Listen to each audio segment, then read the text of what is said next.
We're trying to. Great.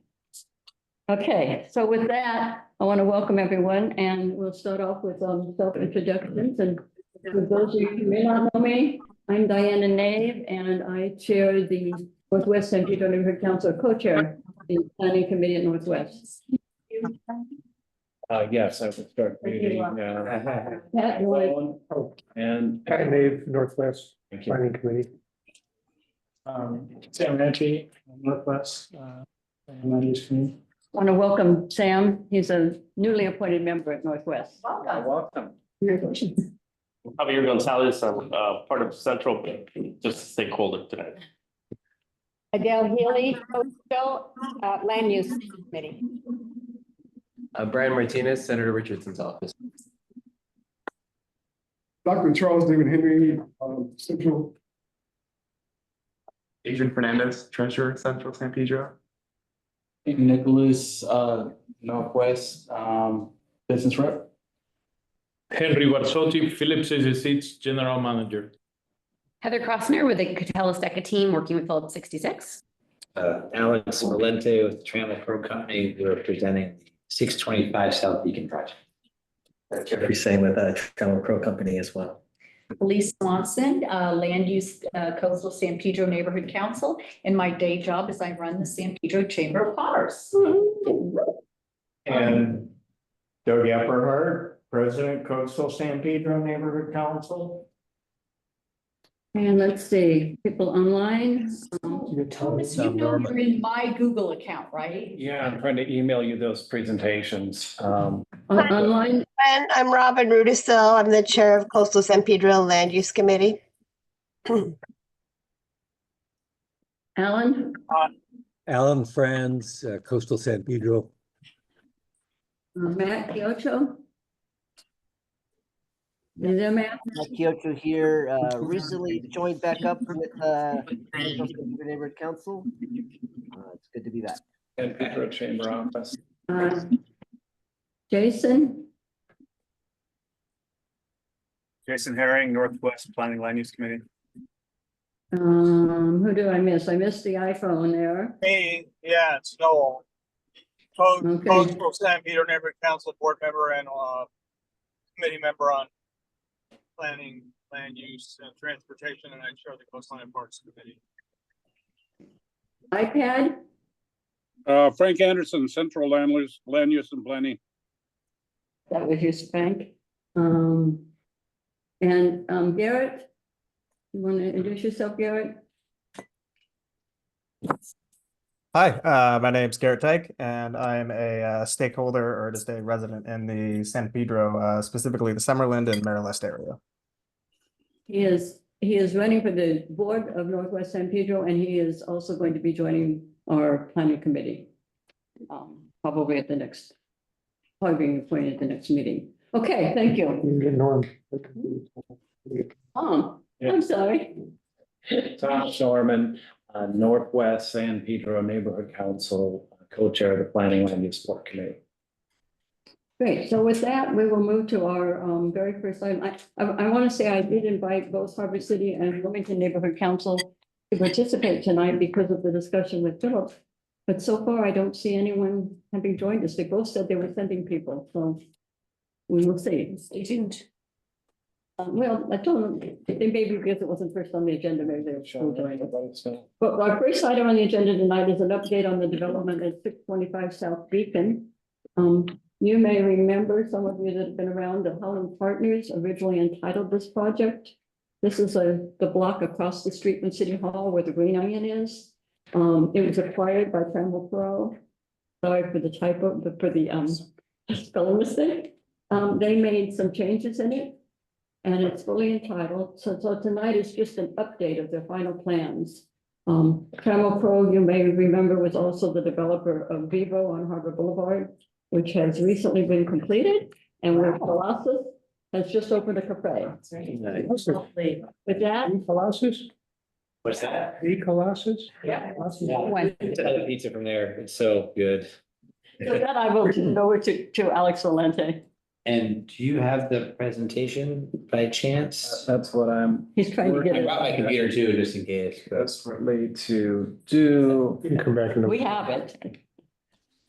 and to get it to the right spot without It's just been. revealing Are you- anything too secret of, Are you emailing it to that? I emailed it to Diana this Yeah, well, there's another way of morning. doing it. Yeah, there's several ways of getting to it here. Do you want me to send it to Maybe if you? you forward to- no, it doesn't do any good to send to me because I can't log on to mine here. We had some problem with the computer. So It's I'm trying to loaded send on. it to somebody this- else's computer. The interface tonight isn't working correctly. That's what was causing us problems. Yeah, we were Oh, all, no all set worries. up, so if you wanted to look at my screen there, but we don't want to do that. Here we go. All right, so.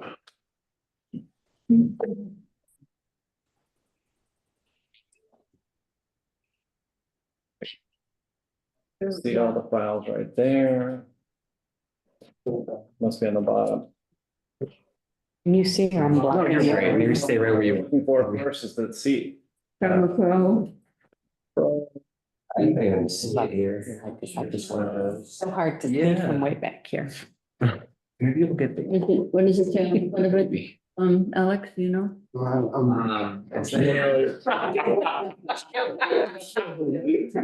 Me too. I'm joining you. Can you, Alex, I don't know if you can forward it to. Oh, that I can. Make it back and I I'll make save your that. seat.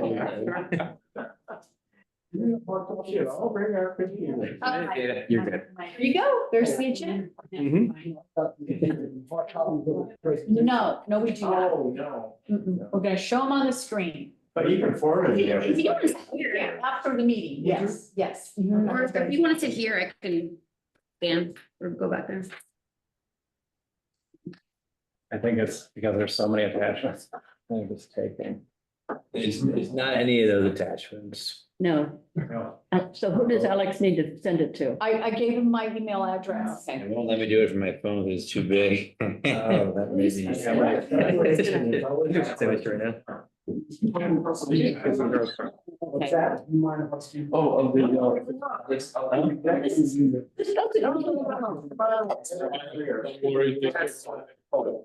We have coffee, we have pretzels. Do you have jam? I don't have gin. Sorry. I just sent you ours. Oh, thank you. So, If you, Diana, can you forward it to my email? I wanted to, I think I was sending too do many. you want us to go first while you get yours going or? Here else. Anyway, They got, yeah. Yeah, we could. Yeah, there's no, I mean, you've got that one, while you're figuring out the other one, we could. Yeah. Sounds good to me. We're happy to go first. Yeah, yeah, yeah. All right. We got the presentation up from Phil 66 instead, so we will start. I just sent it to you, by the way. This email. That one, okay, yeah, very good. Writing three on Is there a way to control? You ready or? And, Download it, is this a? You can just, you can't do it without this working. Yeah. Yeah, it's PDF. Yeah, So let's- there you go. There you go. Make this full screen and. There was a problem with the This is interface fine. of the computers, not the interface, some kind of problem going on. Or it's something with the interface with Tom's computer. I'm not quite sure what it is. This is fine if you just advance Yeah, this. this- We'll give you a Okay. notch for you to Yeah. go So down. Alex, is it all right with you if they go first? Okay, then since we've got that one up, we will move to item number 3, which is the reuse of Phillips 66 site. And I will introduce Heather Klausner and Enrico Sotti. yeah, that last name I still don't catch, but yes. We'll keep working. And Phillips is going to be giving a presentation to all the neighborhood councils about the closure. The purpose tonight is to really focus on the part about the reuse of the land, because that's the part that this committee is going to be having the most interest in. And they're interested in getting our input and to begin the dialogue on how that huge piece of property should be used once Phillips is closed. So that I'll turn it over to. Yep. And we were just gonna give a brief update on what's going on in the refinery, because I think everyone's interested in case there are questions. We can keep it on the shorter side, but just didn't want to neglect that, so. Yeah, some of you, I apologize if you've seen this presentation before, because we've been on a tour to kind of make the information available for all the neighborhoods around the refinery. So some of you have seen this. I'm going to go through this real quick. So if you have questions, I can answer those. Go to the next one, please. You will see here a very big overview of the timeline, right? There's items from the time that we made the announcement to close the Los Angeles refinery, Phillips 66, Los Angeles refinery, all the way through all the activities that we're doing, all the activities that we're doing to keep running until October. How we're going to shut the refinery down, decommission the refinery, decontaminate the refinery, what are the activities that we're going to do with our employees and all that. And we will get to some details on that. And it's just like all the way to the future of this facility, which is the main idea for the later part of the presentation. Next one, in October of last year, we made a formal public announcement to cease operations on the Phillips 66 Los Angeles refinery. Phillips 66 Los Angeles refinery is Carson site, Wilmington site, and the marine terminal at the port of Los Angeles. We are ceasing operations at the Carson site and the Wilmington site. We're still going to keep running the marine terminal at port of Los Angeles. That announcement still holds. We're still planning to cease operations on the fourth quarter of 2025. And going real quick briefly to how we made this decision to close a refinery. As you can tell, and some of you probably know, these sites are more than 100 years old. You know, we've been part of this community for a long time. We've been very active to the community for 100 years, and our previous owners also of the sites. It's not an easy decision. It's very tough to make that decision. Took several months, several studies, a lot of people involved. At the end of the day, it's a business decision. There's different factors impacting that: declining gasoline use in California, increased electrical vehicle penetration in the market. These refineries, all the California refineries, were built and designed for California crude. Well, California crude is declining as well. It's no longer available like as it used to be. And we have to make up our feed from waterborne crude, which is more expensive as well. If you put all these factors on top of upcoming regulations that we have and more constraints into our business, the profitability of our business was not there. And that model was not fit into our overall company strategy. Purely business-driven decision to shut the refinery down. Now, we are shutting the refinery down, but we're still going to have business in California. We have a commitment to resupply the market. All the transportation fuel that we're making today in the refinery, we're going to resupply those same barrels to the California market. And we're still going to use some of our facilities that are still in place. I told you about the marine terminal. We also have a terminal in Los Angeles, and we also have a tank farm at Torrance. So all of those facilities, we're still going to be active. We're still going to have business. Phillips is still going to have presence in California. We still have business in California. We're still committed to California. Since we made the decision in October last year, we put up a lot of people to build this transition plan. As you can tell, it's not quick that you can shut a facility like that down. It takes some time, it takes some logistics and some effort. We're going to start executing that plan in the fall of this year, and it will take several weeks. While we go unit by unit, there's between 25 to 29 units that we have to go through and shut these units down. What that means, right? We keep saying we're going to idle the refinery. Not a lot of people understand what idling means. Idling means that we're going to stop processing oil on each one of those units. We're going to de-inventory each one of those units. We're going to clean each one of those units and make them safe. And the piping between those units and the tanks. And we're going to stop there. We're going to inert that atmosphere, be sure that it is preserved, because we're not going to demo immediately. And then we're going to stop there. That's what, in a very brief way, idling of the site means.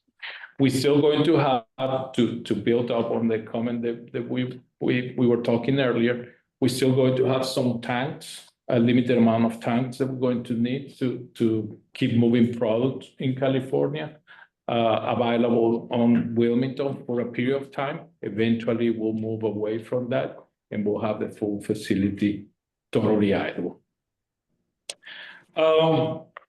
Next slide, please. One question or concern that we keep getting over and over and over, and is my main priority, is what we're doing with our people, right? In general terms, we have a little bit less than 600 employees. 400 of those are union hourly employees, operators, craftsmen. 200 of them are salary employees. We have put together different plans to be sure that we support each one of them. On top of these 600 people, Phillips 66 people, we also have on every single day around 300 contractors. We call them embedded contractors. These are people that are with us all year round and help us do our business. We also add those to our scope of how we're going to transition. Different things that we have done for employees, we held at least so far 2 HR benefits town halls to explain to everybody the process, how we're going to transition, how the layoff process works, how the benefits that we have can be applied. And we also have done several exercises with our union employees. We have a collective bargain agreement, right? And that agreement states all the actions that we need to take in case of a layoff situation. Well, we sit down with the union leadership and we were able to enhance that collective bargain agreement, and we add more benefits. We add quarterly bonus for retention. We enhance the several plan. We allowed some extra certifications to ease up the transition of them to another employer or different type of work. Training materials are available, and we have done several things like that. One important item that we're doing, and now that I'm here on the Chamber of Commerce, I'm going to make a pitch. We're going to do a job fair in the third quarter of this year. And we're going to engage with different industries, including the other 4 refineries that are still running, which will be a perfect plug and play for any of our employees to transfer. In other industries that we have reached, and they have reached to us, and they're interested in our workforce and our talent and the skills of our people. And through that, we're going to work with the local chambers to be sure that we advertise this. If there's any other companies or industries that are interested to participate, we're going to open the doors for that. Right. We're also working with Los Angeles City and Carson City Workforce Development Department to have the partnership. And during the last Northwest San Pedro also, I know we got offered some help and support and resources, which I appreciate very much. Next slide. I think we also did for the salary employees exercise that we call expression of interest.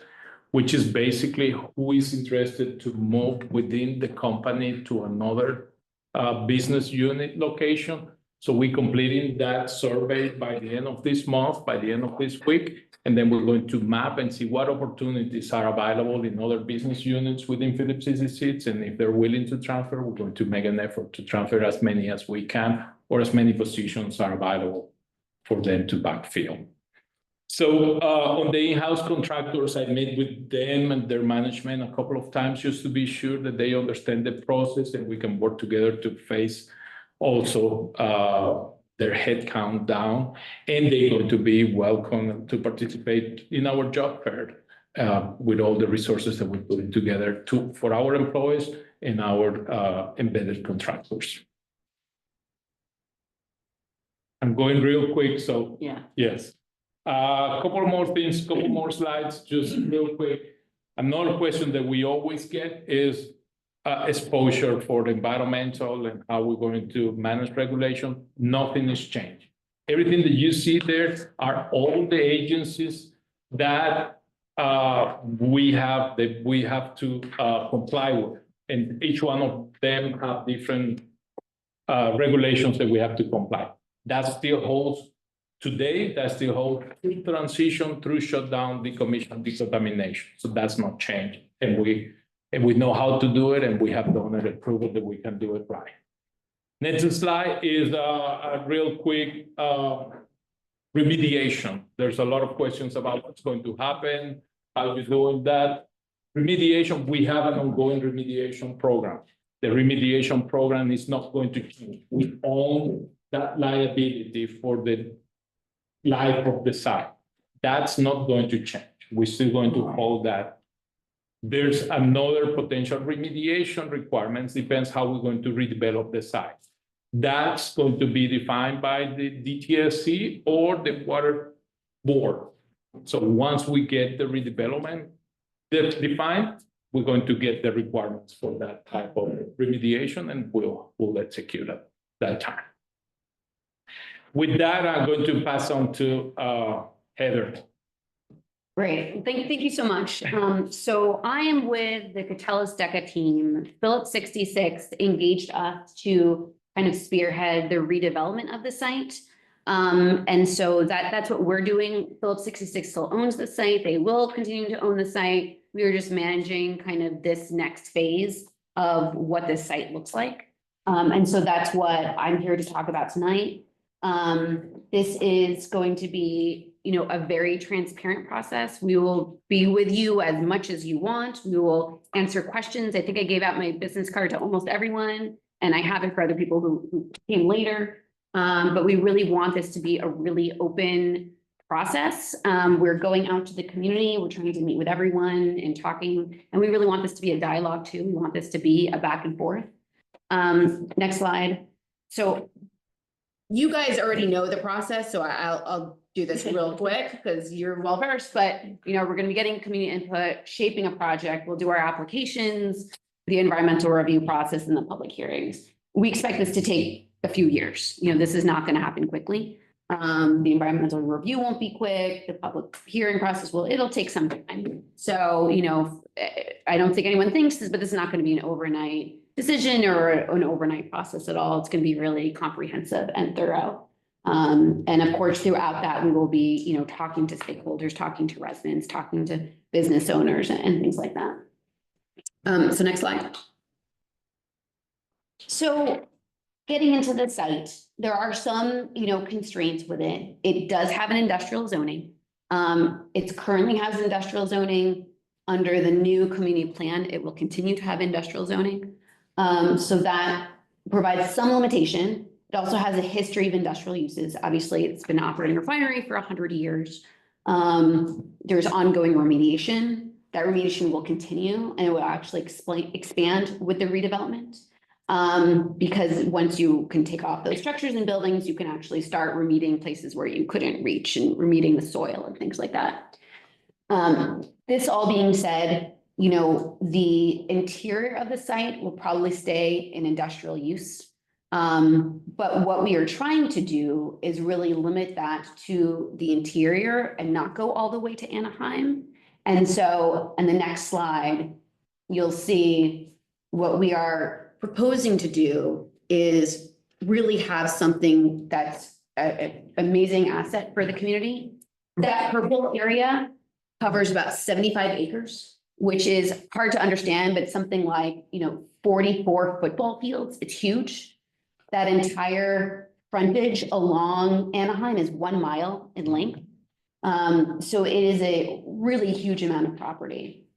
And so what we want to do is go out to the community, to folks like you, and maybe we can have a dialogue about this of, what is missing in the community right now that could be provided there. We want this to make, a showcase, something that people are really proud of and excited about. And we have really an opportunity to do something wonderful. And so the next slide has kind of just some ideas to throw out there in terms of, what is it that you guys want to see? Is it, high quality shopping? Is it grocery store? Is it a sports facility? Is it, restaurants? These are just some of our ideas. But what we want to do is hear from you. And so that's what we're here tonight, to kind of start that conversation. And really get a feel for what it is that, will get people excited and that's missing right now. So with that, I think maybe we'll stop talking and see if people have, thoughts on this. Yes. Would you first go back one slide? Yeah. As I started thinking about it, one of the things I thought about was the green belt on North Gaffey that we have now. Yeah. And it has a multi-use path, then it stops, right? Yeah. And your property doesn't abut it, but it's very close by.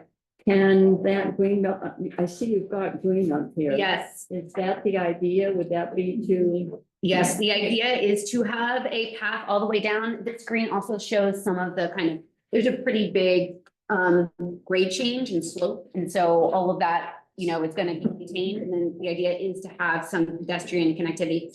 Obviously, with a site that's south of us that we don't control, we can't do that. But we're going to get close. We get real close. And the idea is It's a multi-use path. Yeah. It's not just pedestrian. No, multi-use. Yeah. Yes. And then you've got that white around. Is that some kind of between the blue and it's mostly circulation.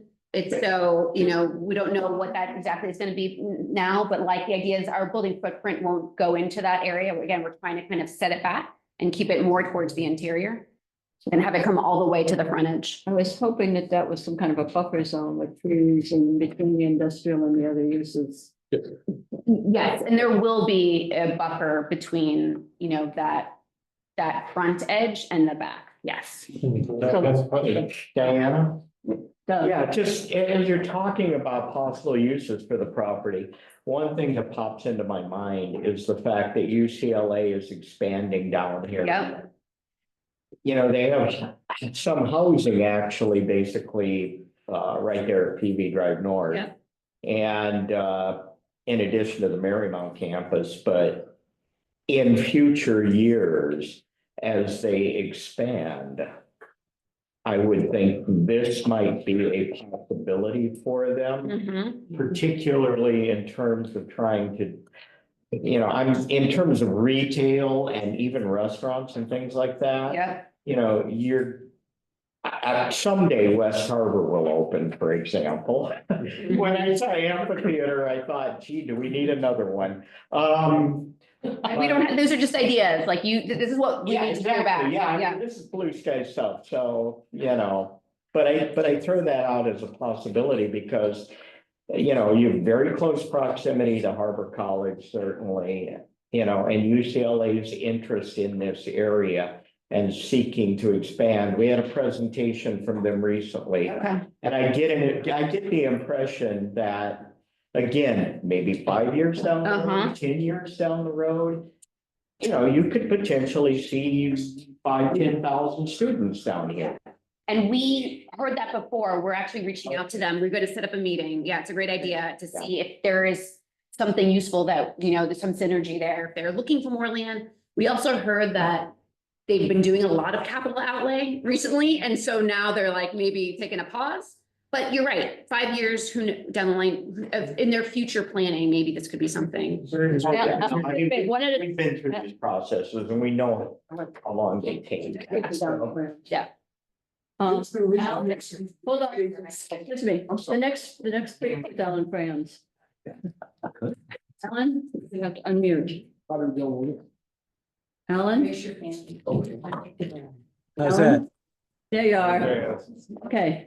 Okay, thank you for the presentation. I had a couple of questions and a comment just in terms of the anticipated UCLA enrollment. The Marymount campus is capped at 900 by the city. So that may limit the possibility of 5,000 to 10,000 students, and the housing on PV North is designed for, I think, 300 to 400 people at present. Of course, UCLA can appeal, can apply for permits to expand or modify those properties, but I'm sure they'd be interested in discussing it with you. Back on the slide about the decommissioning of the site, I was wondering two things. One, I saw a couple of newspaper articles that suggested that the state of California might be interested in the site. I was wondering whether that was somebody's wishful thinking, or if they had, so far as you know, made any contacts to explore that option. Yeah, at the moment, we've seen the same article that you've seen. Nobody have reached to us. We are not changing our current plans at the moment. Okay, and one last question. In that same slide on transitioning operations, there was a reference to intermediate products. And I was wondering if you could just give us a sense of the range of intermediate products that are covered by that. Yes, in the intermediate products is after, we receive crude and we just start breaking and fractionating the crude in different components, right? Those components is what we call intermediate product, right? Okay, so kerosene the components and stuff that like that. feed other units to make it as a final product or blending component for a flat final product. That's what I'm referring for intermediate. Okay, so it's stuff like kerosene? Yeah, exactly. Kerosene, diesel, some blending components for gasoline, alkylate. Thank you. Pat, I think you were next. A bunch of questions. With your operations post-closure, I'll call post-closure being shutting down the refining operations, what kind of an employee count do you anticipate? We still don't have final numbers, but it's going to be very reduced amount of people to run the marine terminal and some facilities at the Wilmington site. The 3.2 million square feet or something, I guess it's about 100. Actually, I think Delamo is about 2.2 million, so this is quite a large area. Do you have any phase one studies that show what kind of a cleanup problem you're going to have on the 75 acres? What are the ideas? Clean up, you mean for remediation of the site? It looks pretty clean. I mean, that's where your offices are, and it really didn't look to me like it's real impacted, but. Yeah. The remediation scope will be dictated by the type of redevelopment that we're going to do. So it depends on what we're going to rebuild in that plot. That will dictate the type of remediation. For clarity, I'm not sure I got the idea of what if there's a housing mix that's possible on this or not. Is there any? I think housing is unlikely, just given kind of the remediation that has to happen. But if that's a strong desire of the community, that we can look at it. But again, given the zoning and kind of this history, I think it's not likely. Right, and then your CEQA work, you'll do certainly CEQA work. Yes. On your redevelopment plans, but do you have to do any CEQA work in terms of your closure or your shutdowns? We're not expecting to be able to do CEQA work for that, but we're going through all the requirements for every agency to be sure that we're not missing any. Trying to get a picture in my mind of what kind of business, what Phillips is going to look like post-closure. you'll have the tanks, will you be using the tanks maybe for hoteling finished product, either coming into the marine terminal or possibly hoteling for other refiners in the area? Will they be storing material? Mainly marine terminal.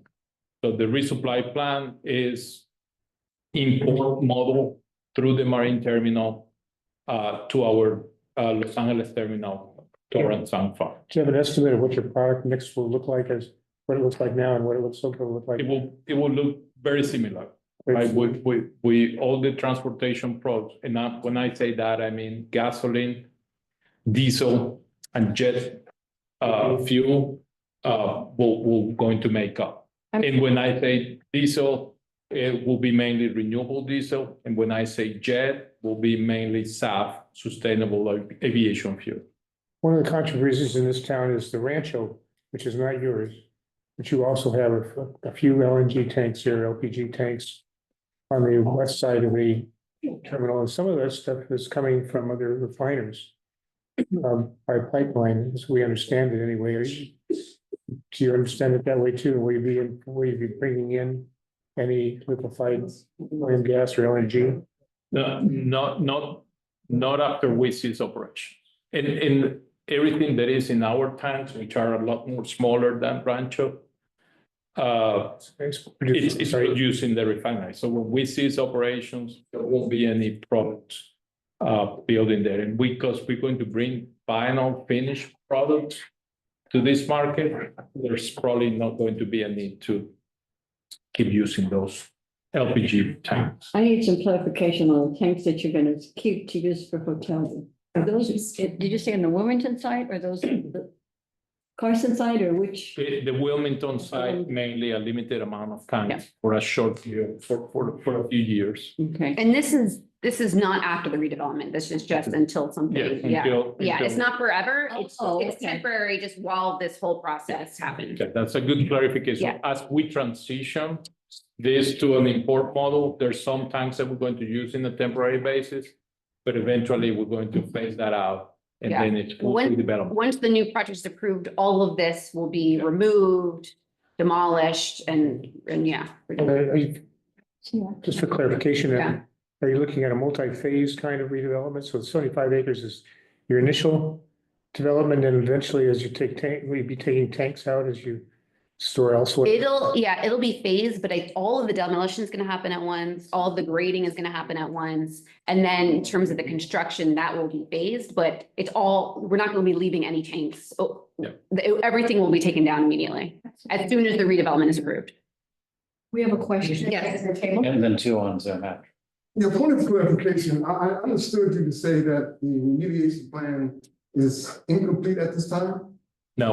No, we didn't say that. We have ongoing remediation, and we've been doing for years, and we're going to continue that remediation of ground soil level. Do you have reports of what's been remediated at the point now? Yes, all that is available on public records. We can send the link if you are interested to see. Yeah, we'll send the link. And future liability issues are relative to this project also? The current remediation that we're doing today, we're going to continue for the remaining life of that plot. We own that liability. Phillips is its own that liability. That's not going to stop. That's going to continue the same way we're doing it today. The extra requirements for remediation that will be as a result of redevelopment, we'll have to define that once we have the redevelopment defined. And you can make those plans available to us? Eventually, yes.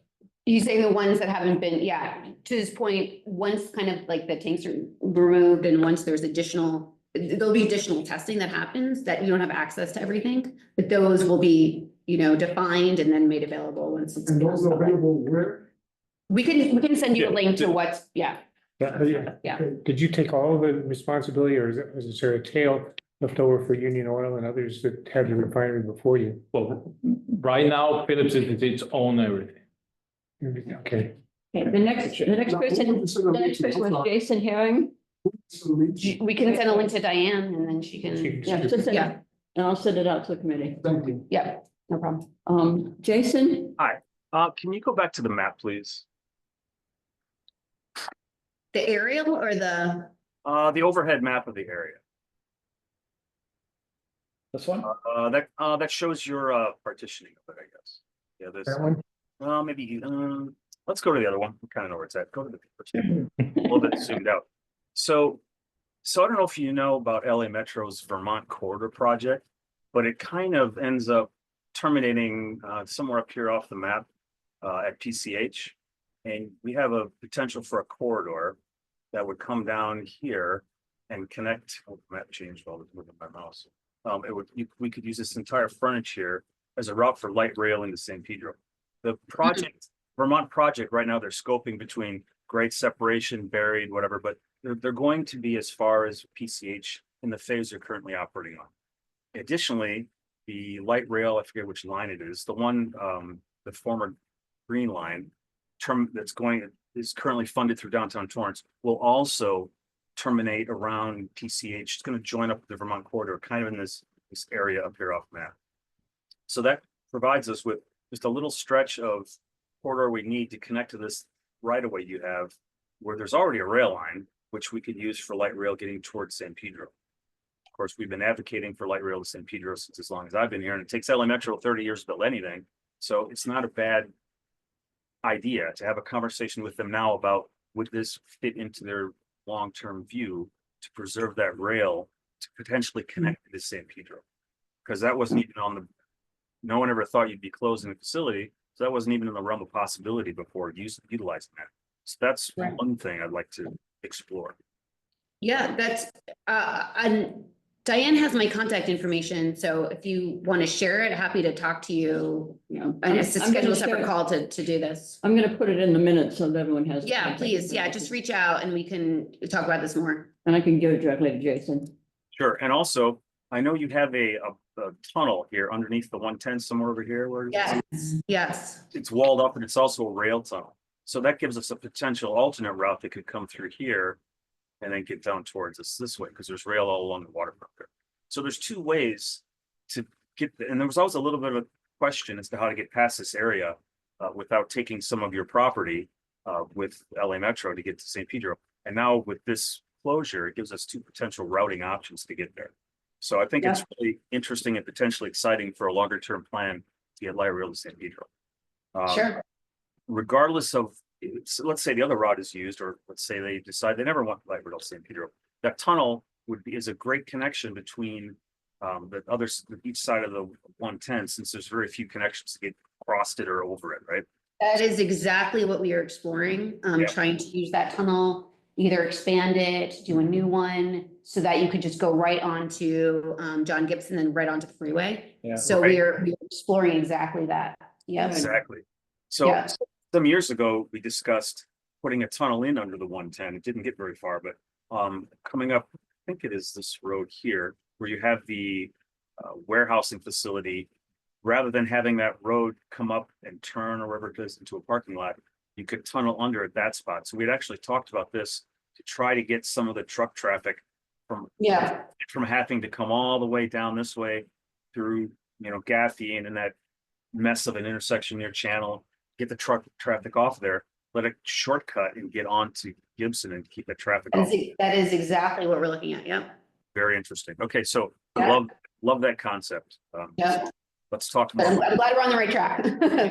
Awesome. Right. But in parallel to that, along the light rail path, there's enough easement, which I think you probably have the luxury of having a green belt with bike paths and all this stuff, so you can have bicycle traffic as well as a light rail traffic. On Gaffey. Yeah, well, on Gaffey or even the other route, along Anaheim or wherever we're going, right? No, absolutely agreed. Yeah. If the train comes down this track here, and we still have a path here through the tunnel, you could have a path here to connect the whole green belt into Wilmington's park. So we could have a uniform connection this way too. So we have non-traffic requiring paths for people to navigate the system. Get to the nice park over here up by Harvard College. So that's another potential connection there. Okay. The next person is Matthew. I have a couple more comments. Oh, I'm sorry, Jason. So Another question is, has Harbor College expressed any interest in any of the properties since they're adjacent to it? We just talked to Harbor College, the president, Dr. Dorado, a couple days ago.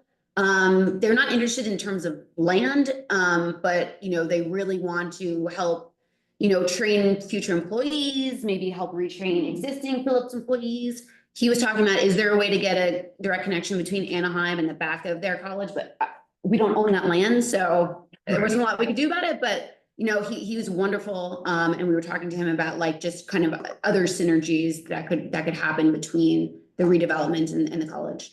Okay.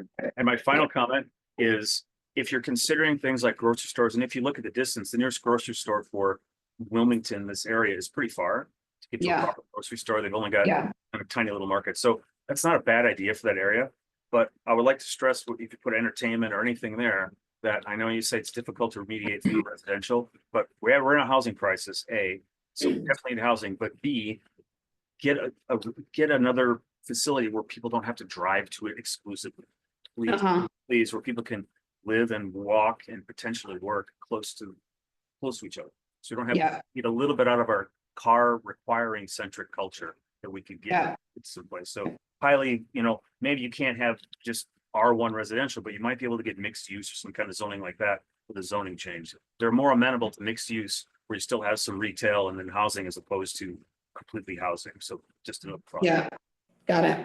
That's all I have. Thank you. Thank you. Thank you, Jason. Matthew? Yeah, thank you. Just a quick question and a comment. What is the time frame as far as for that open area having an initial plan put together, kind of judging, how long do neighborhood councils have to kind of think about this and throw out ideas before an initial plan is put together? We would love to get input as soon as possible, because obviously the whole thing is going to take a long time. We'll be back again next month if you want us to. We would like to use the spring to really kind of dig in and get people's thoughts. Obviously, again, this is a long process. It can evolve, it can, change and be shaped, but, we're trying to get something cohesive together, this spring, next few months. So really, that's why we're just kind of out and going everywhere and talking to everyone we can. Okay, so it sounds like months. That's good to know. Yeah. At least get some ideas out there to you guys. And then comment, I know some ideas have been thrown out there. One idea I'd like to throw out there is maybe potentially a regional library. I know there's some smaller ones, but we don't really have anything big, kind of on par with, Torrance's, Geisert Library, which is big and beautiful. Maybe something like that where we could have, and it's also close to Harbor College. Maybe an interesting idea to explore. Got it. Thank you. Oh, yeah. I'd like to suggest, I'm going to see how people feel. We did when we were doing with the PIP recommendations to the port. We had on first Thursday. Do you know about San Pedro's first Thursday? No. First Thursday is an art walk. It's when everyone comes out and walks around town. So we had a kind of an open house on 6th Street where people came in and gave input. And I think that maybe something like that would be really good. And maybe you and I can talk about kind of what we put together and how we did it. And I don't know. I'm seeing a lot of people going, yes, around the table. Actually, Diana, you know what would really be a good idea, I think? Put up a dedicated website. We're doing that. Okay, basically saying, what are your ideas? What would you like to see? And I mean, we can help you publicize that. I mean, my neighborhood council, he does a regular email to 1,000, folks in our area. Yeah. I mean, and the others, I think, have comparable lists. So, I mean, you cover, and I'm sure Wilmington Neighborhood Council does.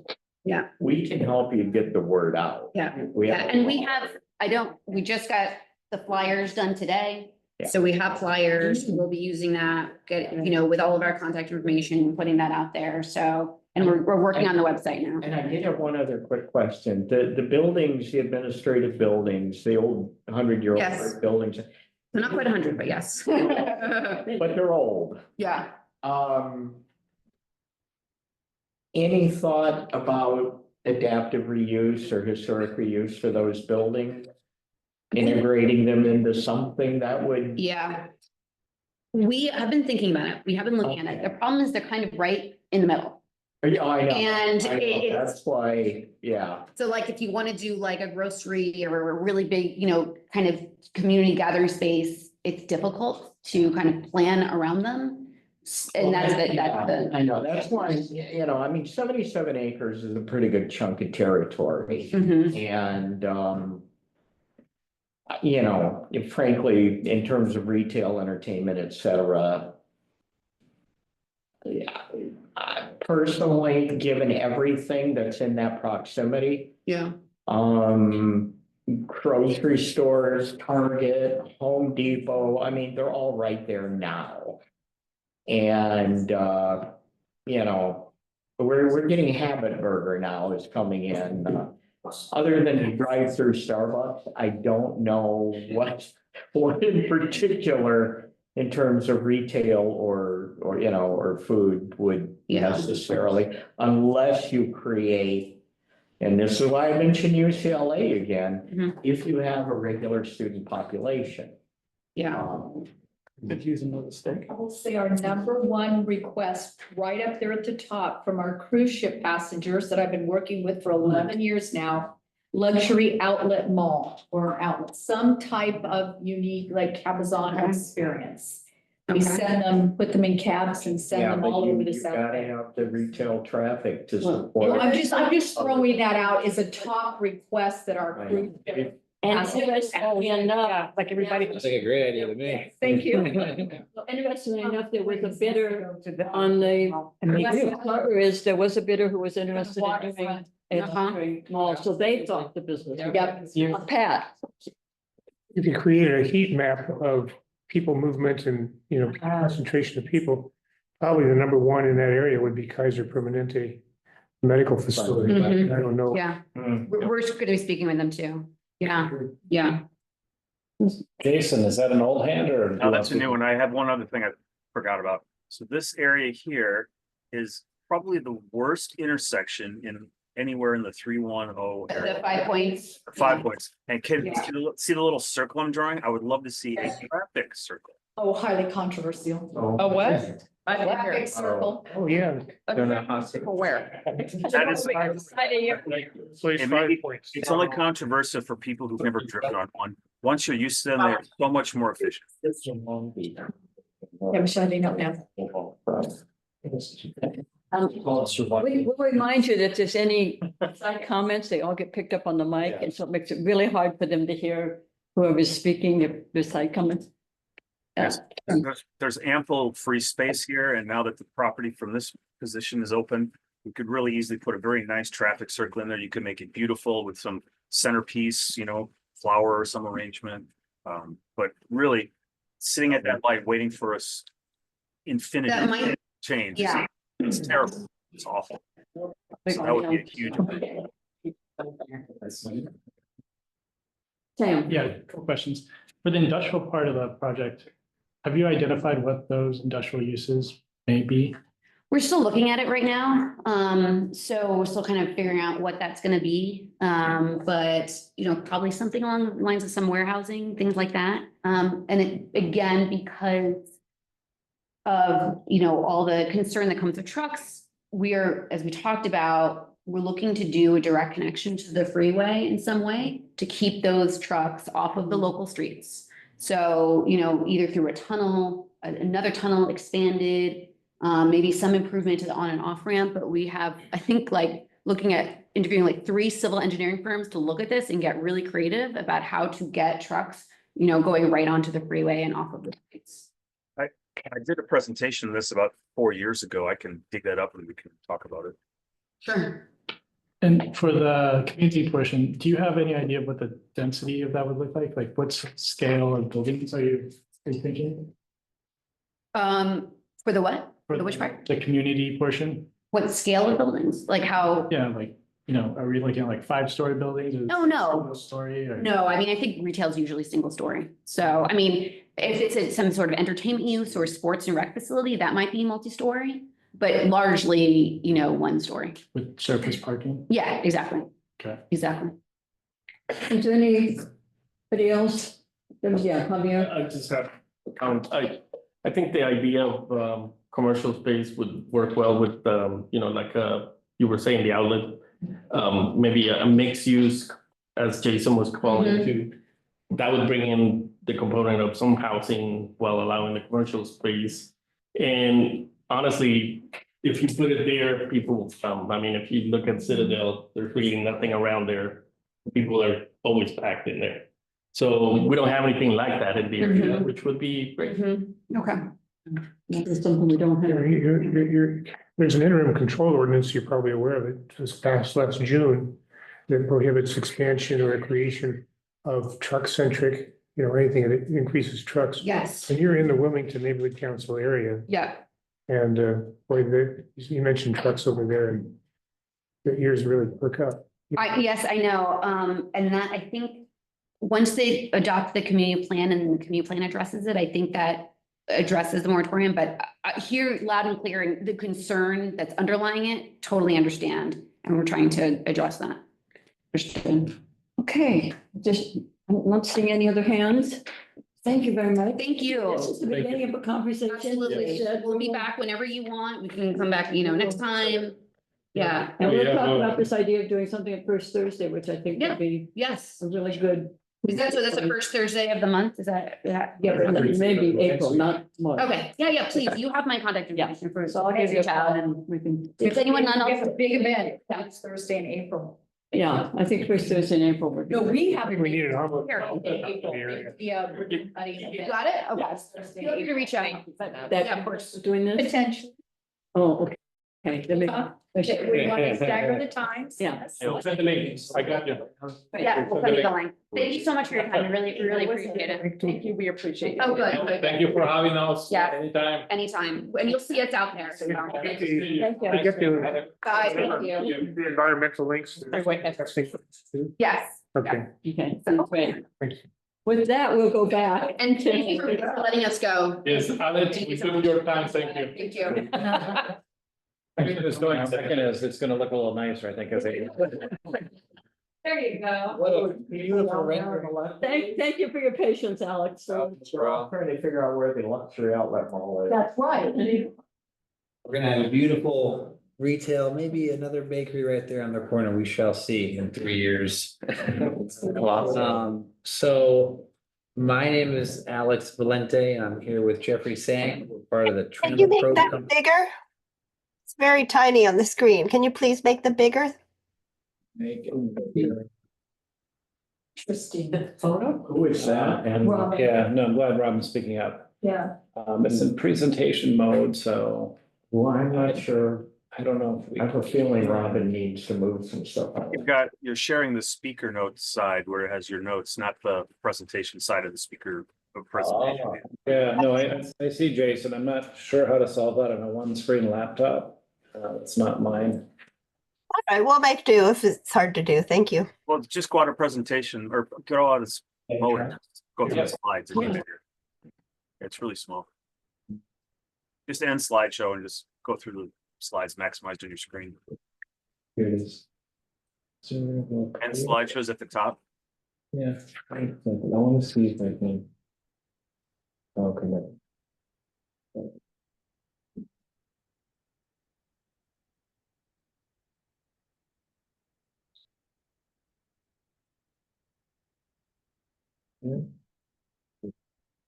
It's there we go, that's right. Okay, we're gonna go. Is that better, everyone? Thank you, Brian. There we go. Thank you. Nice job. You're invited to every meeting. Okay. So do you go to the next one or? Maybe keep it on the. I was just gonna introduce ourselves and Trammell Crow Company. So we are the largest developer in the country, I think, by, I guess, a number of different metrics, but we take pride in being very local in our efforts. So Jeffrey and I are part of the Southern California office. We're based in El Segundo. And we've been in business here, I guess, in Southern California for over 40 years. not Jeffrey and I, maybe together, but I've been with Trammell Crow Company for 12 years now. I'm a principal in our Southern California business unit, and Jeffrey just joined us actually Almost 2 years ago now. 2 years next ago month. from the architecture side. So he worked at KFA, which was our architect on Vivo and Harbor, which is the project that we just delivered TCO on Fifth and Harbor, and also the architect on this project right here. So we've been in the San Pedro community for a number of years now. We're very proud to be here and excited for our next project here in San Pedro. So for anyone who doesn't know, 625 Beacon is right there on the corner of 6th and Beacon. It's kind of right behind City Hall. It's right across from Holland's Harborfront project. It's right in front of the Crown Hotel. And we actually don't own the site just yet. We have it under contract with the seller, a nice gentleman whose family owns all of those buildings on that square city block. But we've been very hard at work redesigning the whole project that Holland Partners had. And we had a very successful area planning commission hearing December 17th, where our updated design was approved. And we're excited to present it to you tonight. So with that, maybe we'll go to the next slide. It's got some content. A quick question. Yes, sir. What's the start point of this project? What year? Like to start construction? What's the start, the conceptualizing? Well, gosh. Oh, you missed my lead in. This is a project that started a long time ago.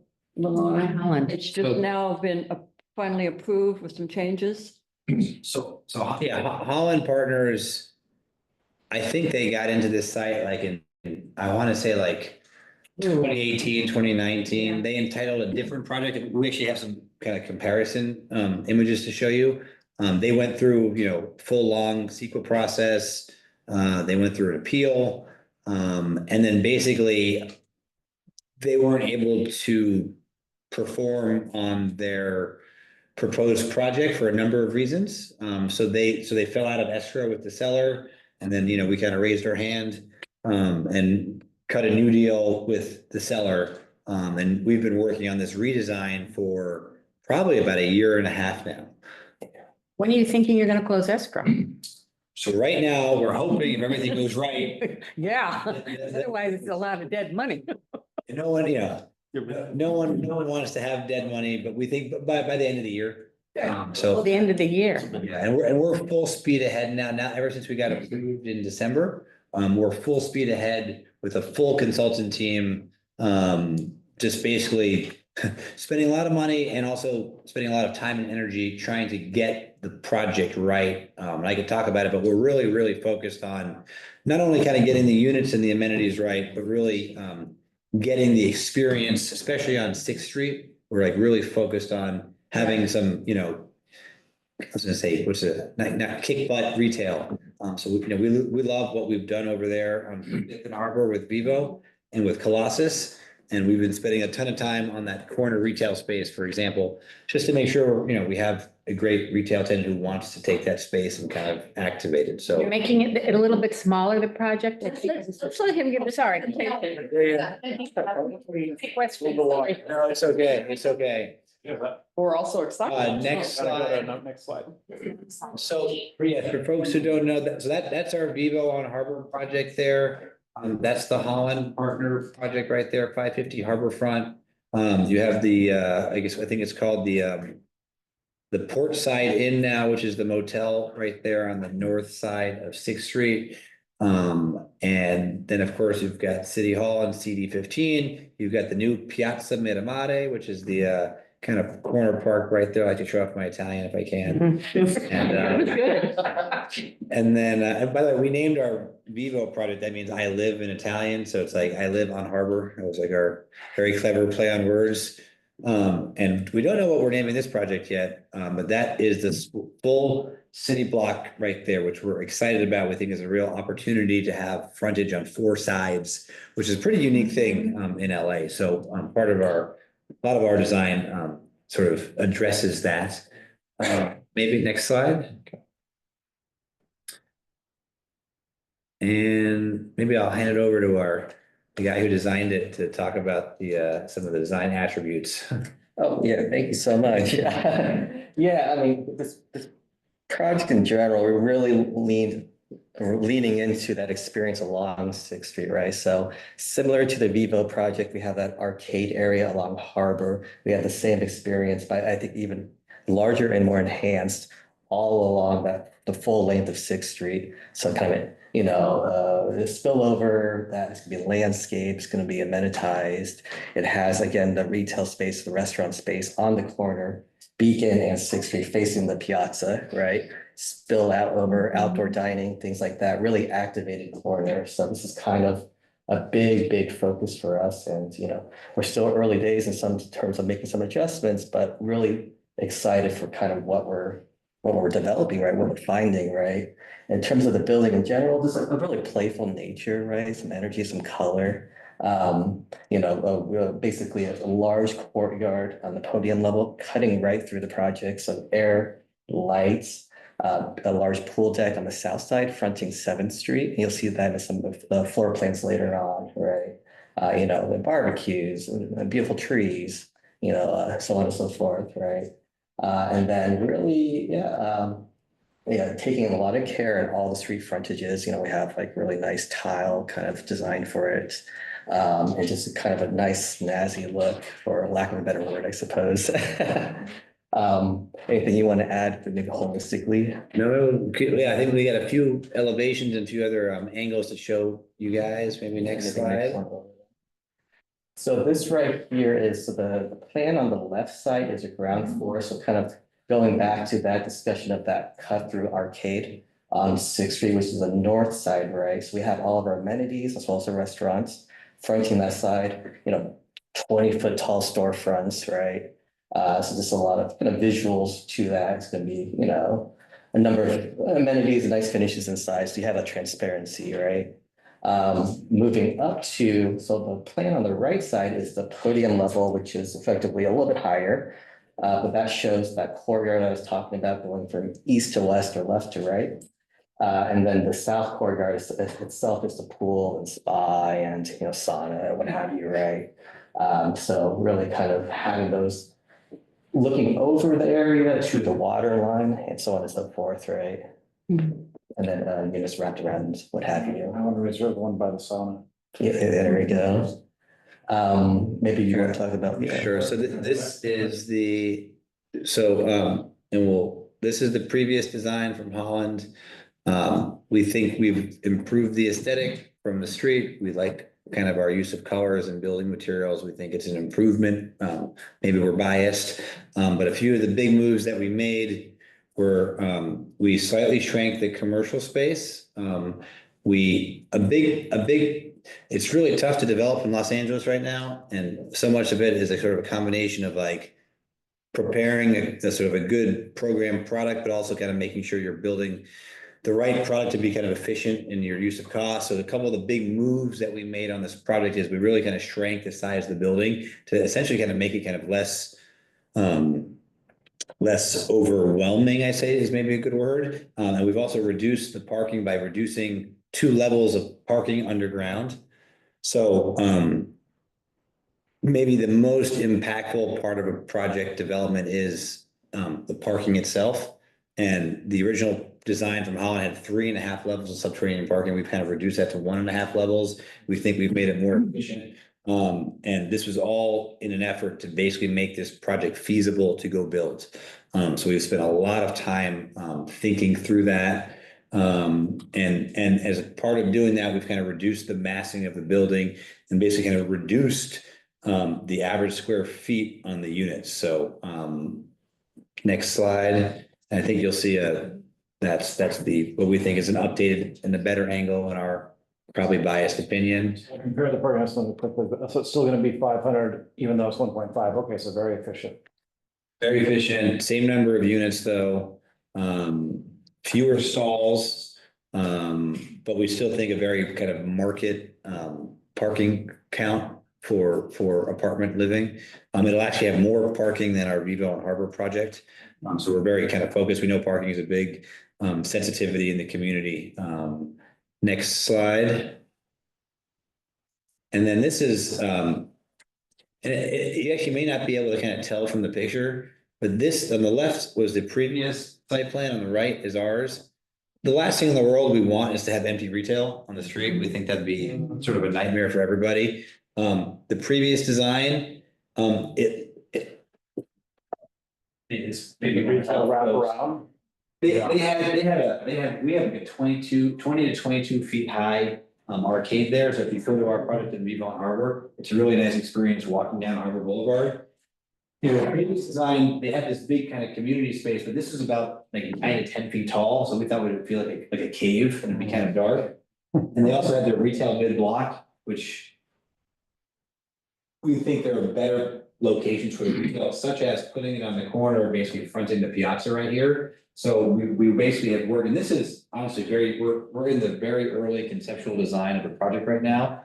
So a big part of our focus right now is literally working through kind of every inch of this entire kind of fairway here on 6, really kind of connect the piazza, West Harbor, and the promenade itself with kind of the harder shopping down 6th Street. So basically, this is going to be entire, landscaped, well-lit arcade here that will hopefully kind of draw people back and forth between Harbor Boulevard and the heart of 6th Street. I think personally, it's really the right call to put the commercial on the corner. We've had really good success with Colossus right there on 5th and Harbor. And, you know, the only thing that we want to do is kind of recreate that success with probably a different concept 3 years from now when we actually open this project. Next slide. The previous design had their podium courtyard on the 2nd level. So we'll be up a floor and we have elevations that'll kind of show you the buffer on the parking, which basically doesn't allow for any light. So there won't be any of the, street, your floodlights in your car. What are those called? Your headlights. Thank you. You won't be able to see those onto the street because we're going to have a totally opaque material there. Next slide. We are the same height and the same number of units as the previously designed project. Those are units all wrapping a parking garage that again, nobody will see on the 3rd floor. Next slide.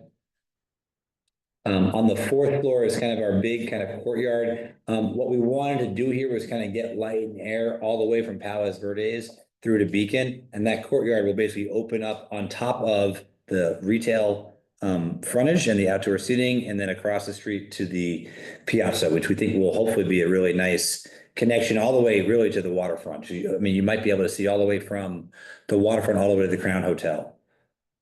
Courtyard, pool, we were trying to, saunas seem to be the new hot amenity, no pun intended.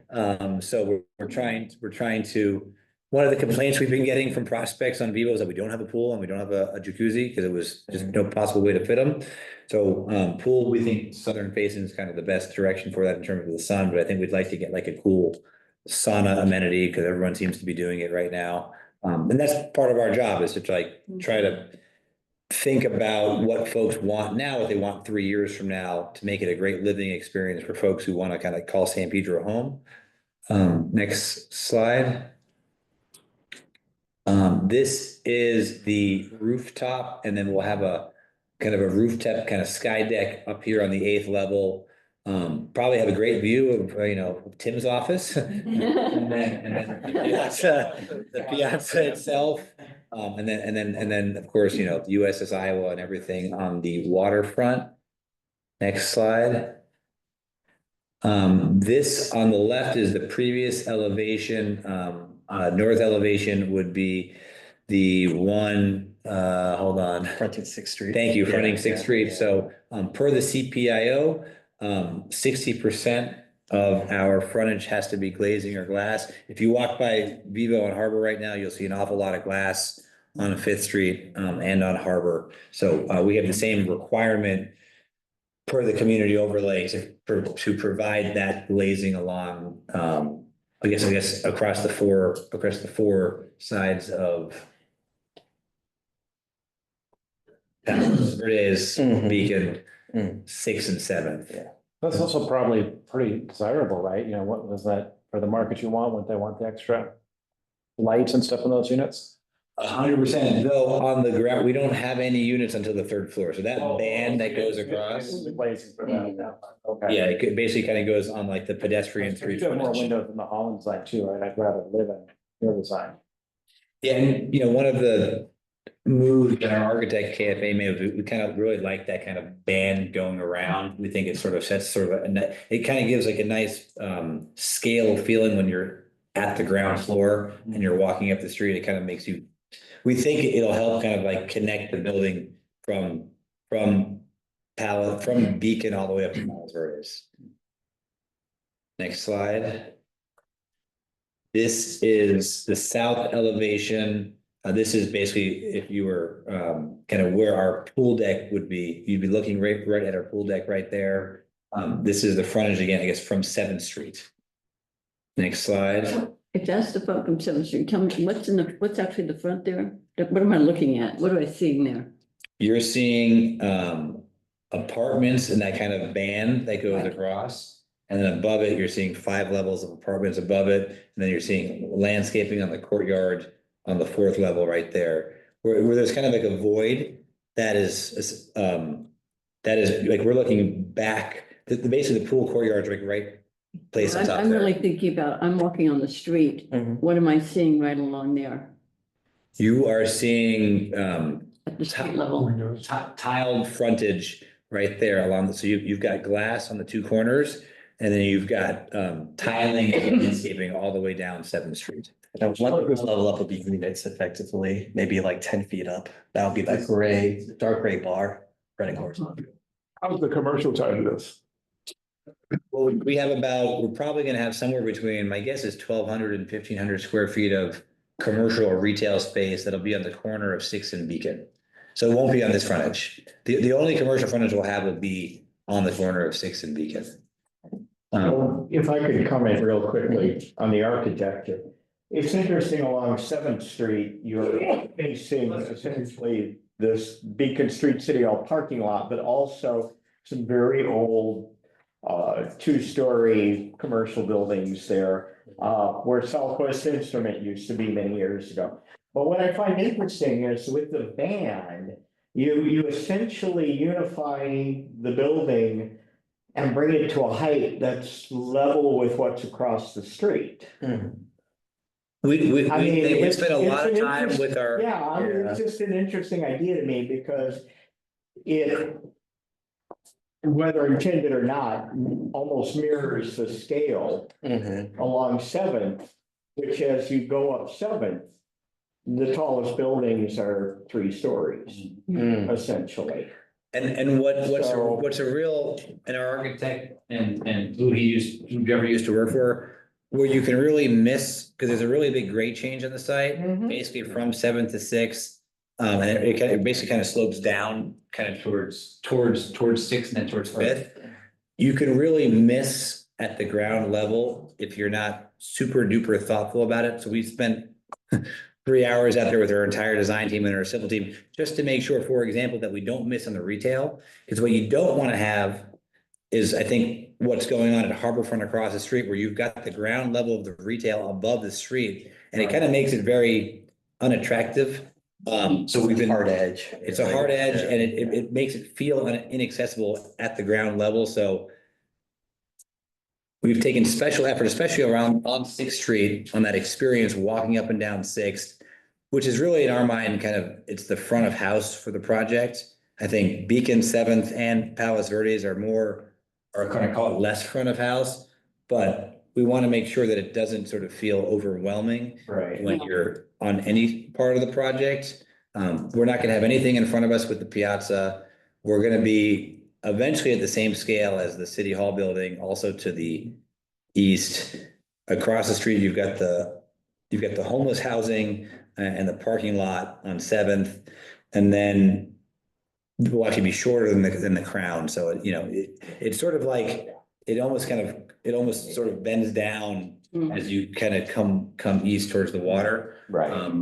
Which I think it'll feel like it's in scale. And if you go by our Vivo on Harbor project, I don't think it feels too overwhelming from the street. We're set back. The arcade really helps in the TPIO frontage.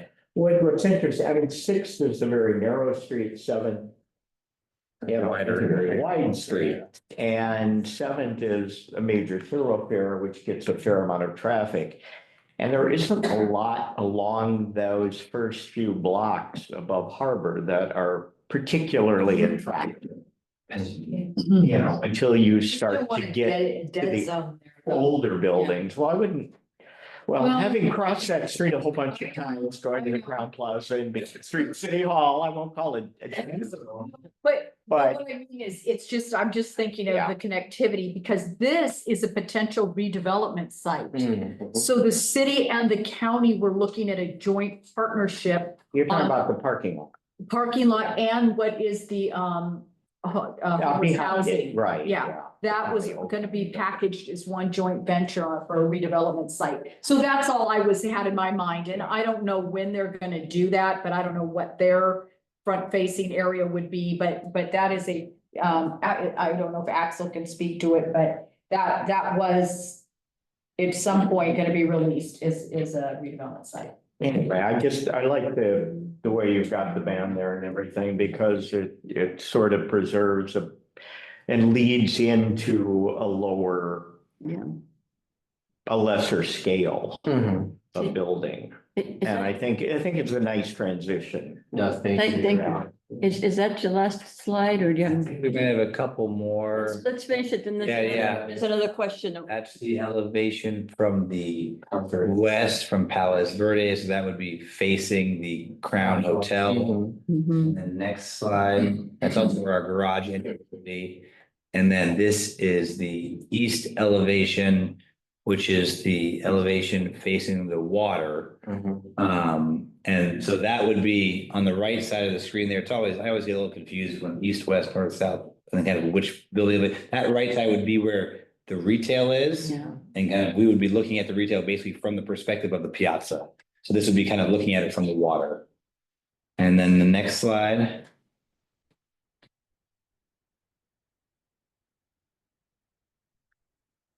That's it. I think that might be it. Okay. Yeah. Alan Franz. There we go. Alan Franz, did you have a question or want to say something? I'm sorry, I was muted. Can you hear me now? Yes. Yep. Okay, just a couple of comments. First, I wanted to thank you for the presentation. I have a bit of concern for the landscaping.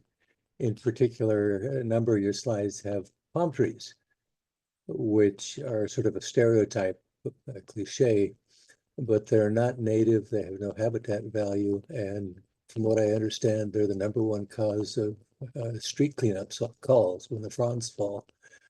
And there are alternatives that are at least as attractive as a barren trunk.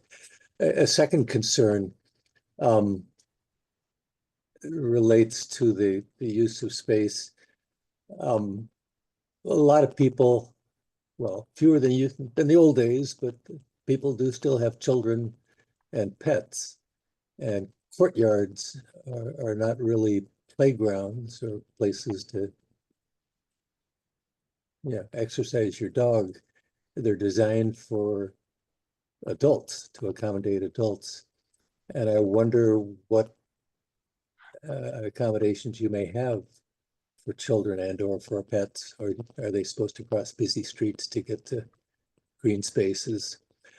Thirdly, if I understood you correctly earlier, you've reduced the size of the units so that there are more of them and reduced parking. And while that is progressive as we look to a future, probably decades down the road when fewer people have private cars, for the present day, parking is tight. And I appreciate that you are providing parking at all when some other developers don't. But I think it may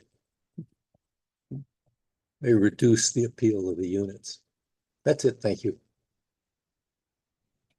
Yeah, thank you, Alan. So I wanted to touch on the palm trees. So yeah, we're actually not allowed to plant palm trees in Oh, LA. For a excellent. number of Article on Yeah, I do apologize. It's the graph layer. We're definitely going to correct. I'll take another look. I do know there's one existing palm tree as a street tree, which we don't control on Sixth Street. But in terms of the building itself, yeah, we have a quite stringent water budget in LA and prescriptive planting that we, of course, comply with.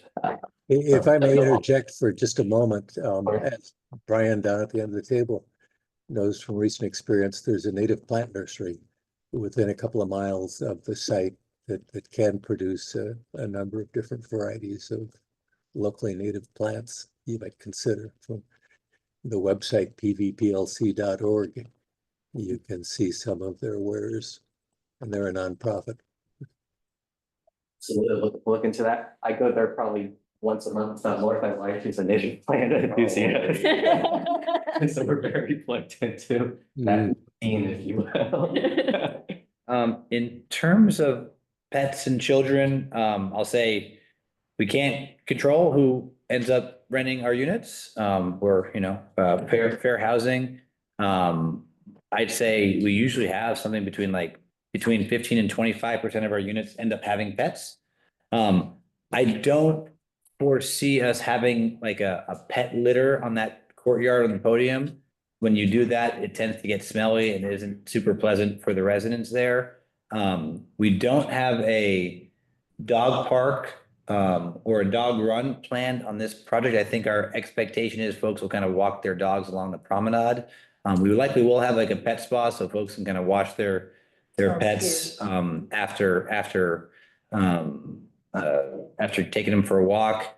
I know there's issues in the neighborhood with folks not picking up after their pets. We did, for example, on Harbor, put out a dog poop holder right there, the baggies out there, just to try to help encourage folks to do it. My expectations will do something similar over here.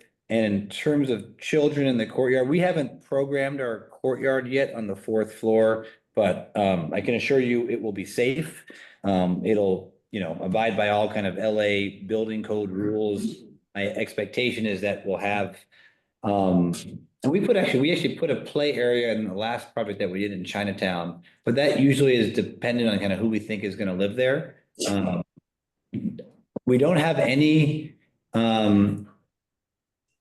no, I think we just actually had to move in today with someone with a child on Vivo and Harbor, but we're paying close attention to kind of who's moving into Vivo and Harbor. It kind of helps us with our programming when we kind of plan a project one block away. So I guess I can assure you though, the courtyard itself will be safe and fenced off. No one's gonna, fall off the courtyard from the 4th floor. Hopefully it'll be some sort of nice observation deck overlooking the piazza and overlooking the water.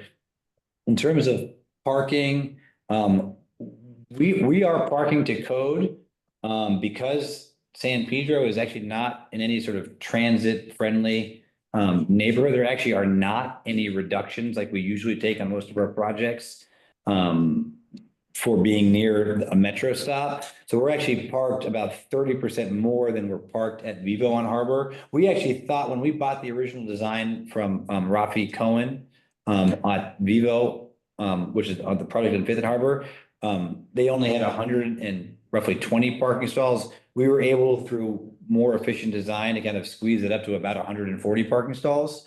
We're still working through our parking design here. So that will be a minimum number of parking stalls that we provide per code. But I actually do think it's parked at a much healthier ratio than our other project right now. And we really won't find out if we have an issue there until we're at the very end of our lease up. And we're happy to kind of report back on that. But I do think at, 1 stall per bedroom is a pretty good rule of thumb for a developer to park a project. We're not doing things like you're seeing with a lot of the state density bonuses where you can park it at like 0.5 per unit. I mean, we're at like 1.3 stalls per unit and about 1 stall per bedroom. I have two questions. I have one question before you, Lamar. Hold on. It's Matt Kiocho. Matt, were you ready to? Yeah, quick question. What is the plan as far as park fees? Is the plan to pay in lieu versus land dedication?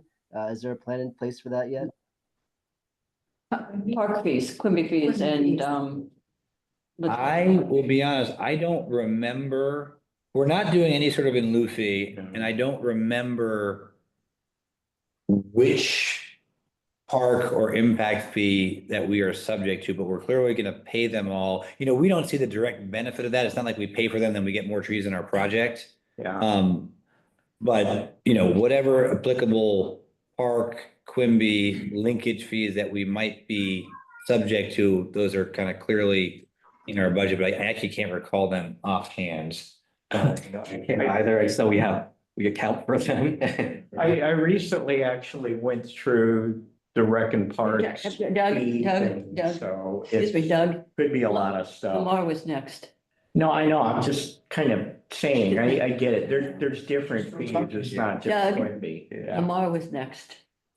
Okay, I'm sorry for answering the question here. And the only thing I'll say on that is that I often hear that you pay the fees and then they kind of sit there. So again, we don't actually see the direct benefit of some of those type of fees. It'd be nice actually if you could, you know, pay for it and have it sort of directly impact your project, but it usually doesn't work like that. They're not high enough, that's why.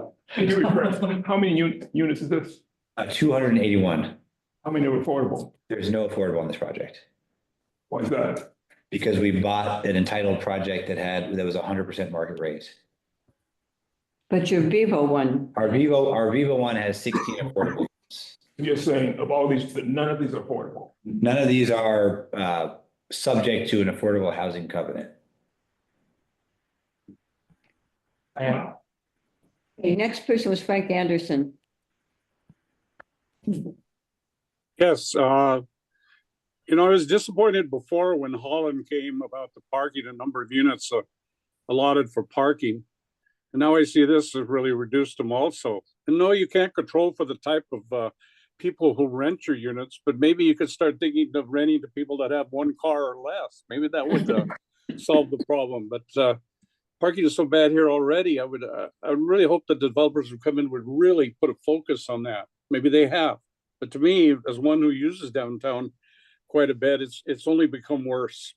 Thank you. Thank you. The only thing I would say to that is we are producing market rate housing. We're very focused on making sure folks pay a market rent. And in order to pay a market rent, you generally have to provide parking. Otherwise, you'll find somewhere else to rent that if we can't satisfy your parking. What I think we do an incredibly good job of is building projects that meet the needs of the community, meet the needs of the renter, and are actually feasible to go develop and build. So we don't get into escrow on a project and not follow through and not build. We're too busy. No one wants to waste money. So I think what we're really good at is kind of being at the pulse of where we know we can raise money to invest in San Pedro and invest in the community, while at the same time, hopefully delivering a great product that meets the needs of the community, which I think personally will be really improved by having an activated retail store. And I love the Green Onion, by the way. They don't want to stay. I think they want to close down. I think the gentleman he's older, so he's not ready to wait 3 years and then kind of move into a new project.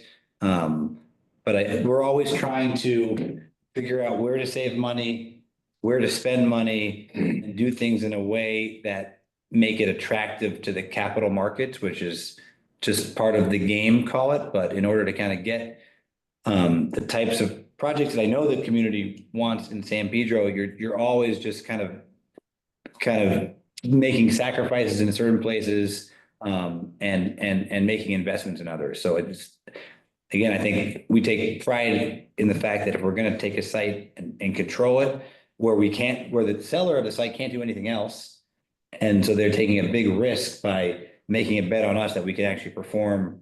I like to think that we've got a really good sort of set of talented people that make sure that we build projects really efficiently and to a really high standard. And hopefully, you know, we've only developed one project in San Pedro, but anyone here is kind of welcome to take a walk through Vivo. We're really proud of it. We really do think it sort of enhanced that kind of entranceway into the waterfront arts district. Javier has a question, and I think we're gonna end this discussion because we have a couple of things on our agenda. Javier? Yeah, just real quick. I think the overall design is very interesting compared to the previous one. While I feel that the previous design was very successful at engaging the street level, it offered more pedestrian interaction. I feel almost like, you know, it's sort of like they turn the back on the street. So is there any way to kind of make that a little more inviting so that it's not just a plain wall as you're walking by? I probably kind of go elevation by elevation. I think it kind of probably goes back to the same concept of you make choices to spend money in certain places, but not in others.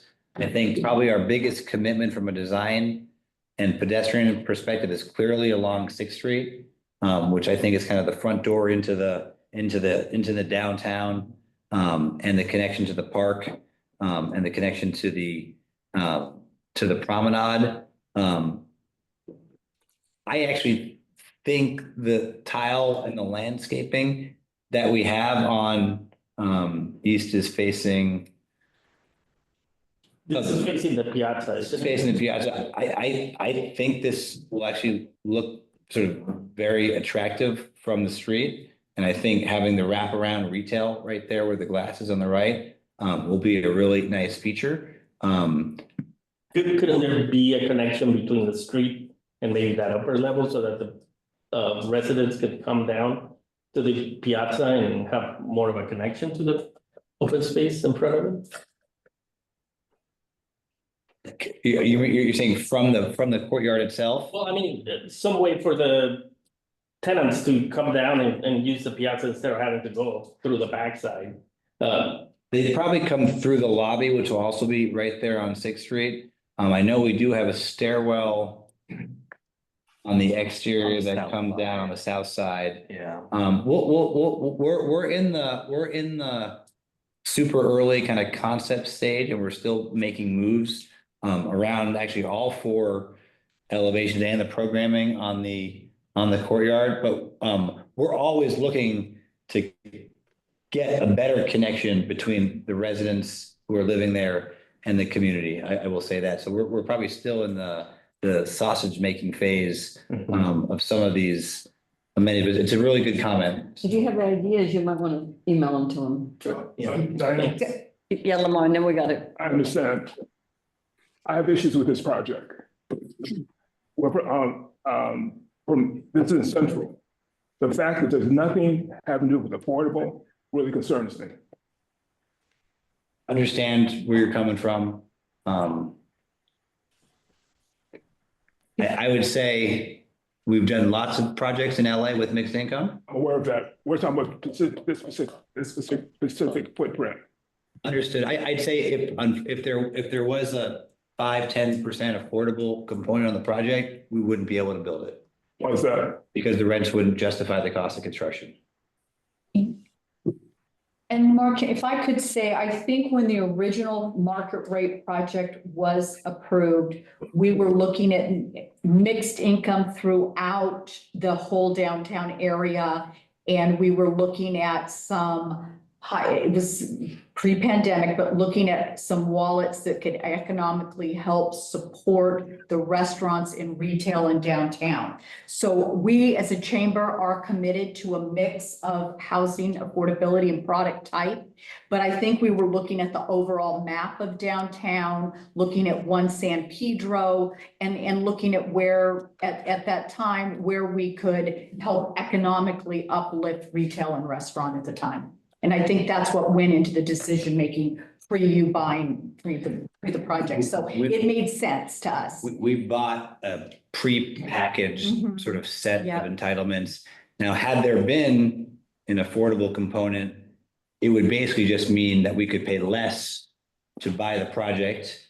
So perhaps the seller would have sold it. Well, you might have also gotten some additional heights or more units or some other If we, things if, in exchange for doing the, which didn't happen because it wasn't planned it as was, such. and it was a previous Right. entitlement that we Exactly bought. right. Yeah. So I think we need Can I ask a to, follow-up question, please? who's this? Matthew Kiocho. Matt, go ahead. Sorry, I know you're trying to get through, but this is kind of important. I know there wasn't any real definitive answer on park fees. Would you be able to look that up and send that to myself and Adrian Gonzalez for our Parks and Schools Committee when you're able to get that information? We will share with Diana, we have a holistic list of impact fees that we know we're subject to. So we'll share with Diana. Yeah, I could chat with. Yeah, we're happy. Adrian just walked out. Yeah. The Yeah. reason I ask is I'm looking at the chart right now, and non-subdivision is 8,000-ish, non-residential subdivision 16,000. At 281 units, that's almost $2.2 million. So I would like to know if that's going to actually appear, or if there's some other arrangement with the city. That's a lot of money that I would like to know whether or not that's going to be on the table. Thanks. We will pay all applicable fees that we're subject to. I think we're cutting a check right now for $1 million right now, literally, based on our C of O, like next week on Vivo and Harbor. I will also say, I don't quite know where those fees will go. But we committed to paying them, and we will pay them. Well, I'd like to make one of the final comments, if I may. I'm super excited for this project because as we attract more and more folks to the harbor area, your corner at 6 there across the piazza, that is going to be the quintessential view corner. So, we're indeed looking to for this project to be, for that corner to really be a highlight as people come off and see exactly what they see, the piazza and then your building. Very exciting. And the last comment is, you have Vivo, how about Viva?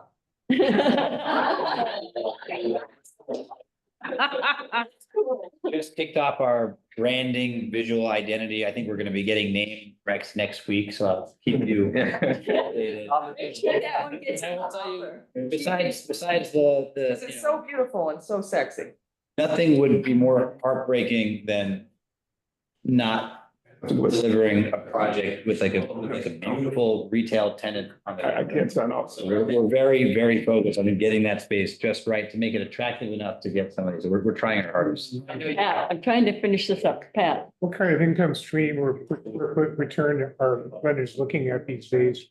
Our lenders looking at, what do you have to show them in order to be?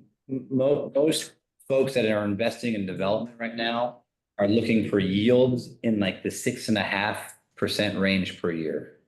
So basically, after spending what'll be 4 or 5 years, spending money outflows, by the time you deliver the project and get rents, they're basically looking for the rents minus expenses to be about 6.5% of the total cost of the project.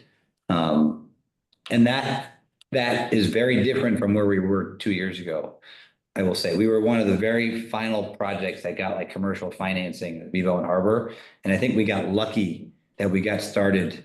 We closed on the land in March of 2022. If we had waited 6 months, I don't think we would have been able to build the project. And that's because development's really, really hard. And you're really subject to how folks compare real estate investments to bonds. And when interest rates went up so much, it's almost killed development across LA. Not to mention, not to get on a soapbox here, but the ULA tax that went into effect, the mansion tax, essentially made it that we will basically kind of make zero money on Vivo and Harbor because that tax went into effect after we closed on the site. If we had the same affordable requirement on this project that we had on Vivo, we wouldn't be able to move forward. There would be nobody who would allow us, who would invest in us to go spend money on the project. You got all your construction financing, everything's all lined up? We're too early right now in construction finances. We probably won't start construction till the first quarter of 2026. So we're gonna spend the next 10 months doing the construction drawings on the project. We have a partner on board, which I will tell you, it's the first term sheet we've gotten for development in 2 years. So it's really, really hard to get people to make these projects happen. And we love having projects with mixed income. It's not about mixed income, it's about the scaling on an affordable standpoint. I find your response to his kind of been consistent with your ability to say this does not pencil out. Which part? Your response to his comment, based upon when you're talking about it did not pencil out, but you're saying you're not even at that stage in terms of figuring out. We're not at the stage of kind of going out there to procure a construction loan. You usually don't do that until you're a few months before starting construction. We're about 12 months away from starting construction. But you have some of the feasibility study, do you not to the bank or whoever your financing is? We've got a partner on board to help us pay for all of these, what are still kind of pursuit costs. We're gonna spend $5 million designing the project so we can go build it a year from now. I'm just telling you, we would not have $5 million to invest if the yield was lower, if we had, unfortunately, because the cost of construction stays the same. Whether we have 100% market rate or 80% market rate, it still costs the same to build. But folks right now, they choose not to invest in development. And I'll tell you, the city of LA is not a target destination for a lot of folks to invest in right now from across the country because they have alternatives. And part of the issue is things like this mansion tax, which is like a real sort of misleading campaign, in my opinion, targeted at single family homes that were priced 10 million and above, but basically destroyed the development community for the last 2 years. This issue, but I would like to discuss this with you because there's something that's just not clicking. I will give you my card. Happy to talk about it any day. I'm very passionate about it. I teach a housing class at UCLA.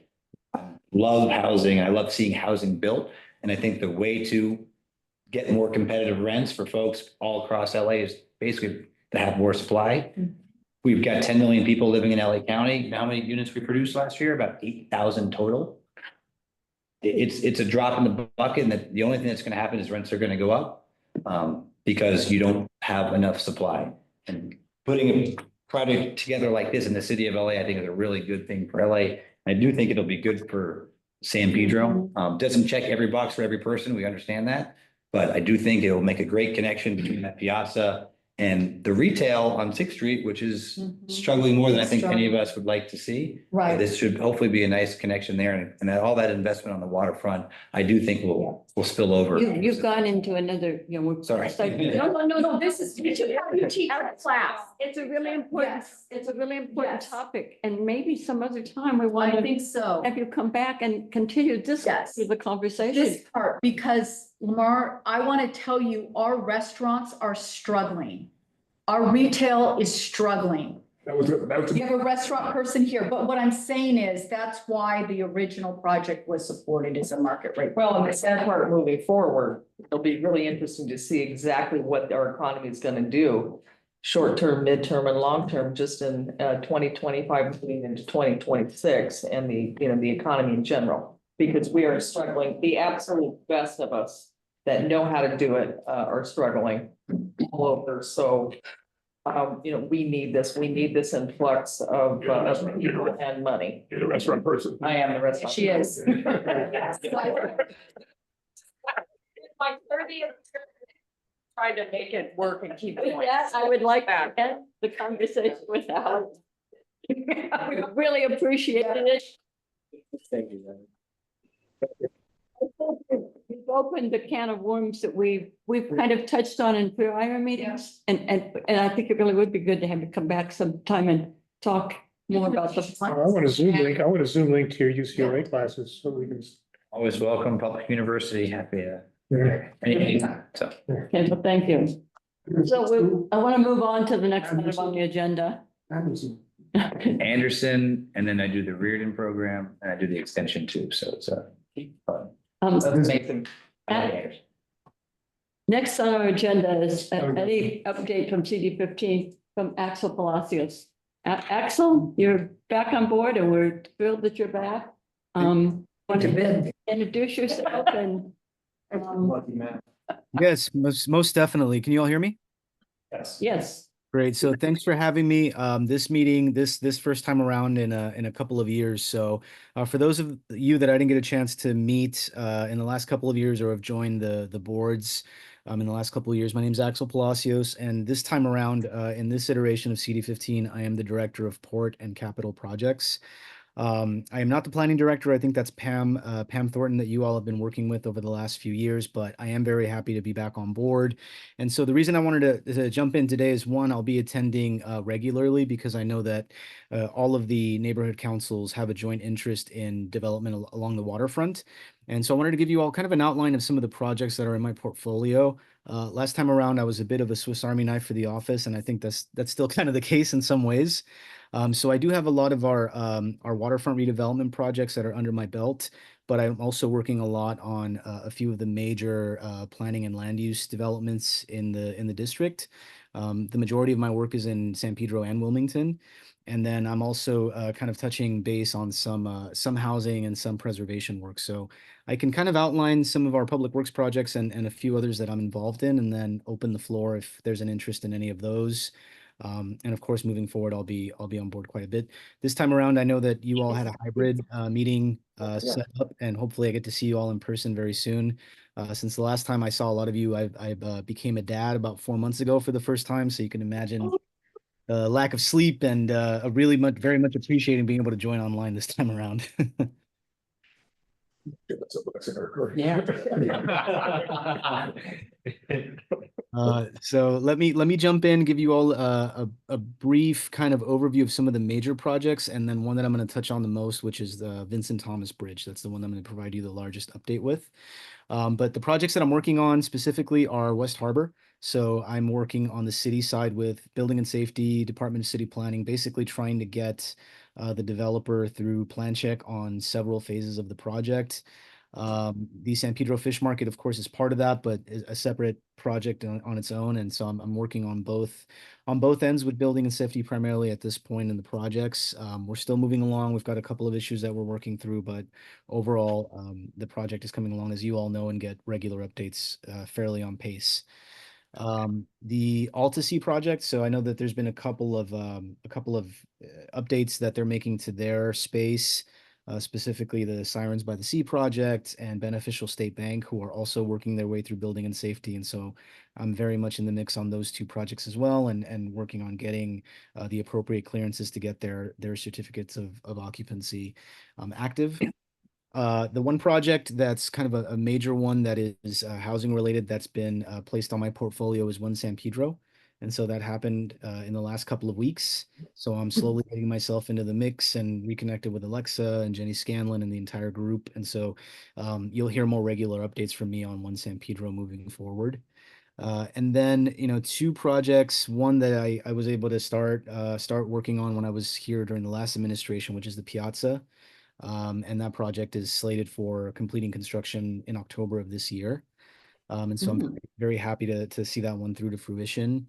And then one that's very new, that if you all are kind of paying attention to council the last couple of weeks, there are two buildings that remain from the original Furusato Terminal Island Japanese fishing village.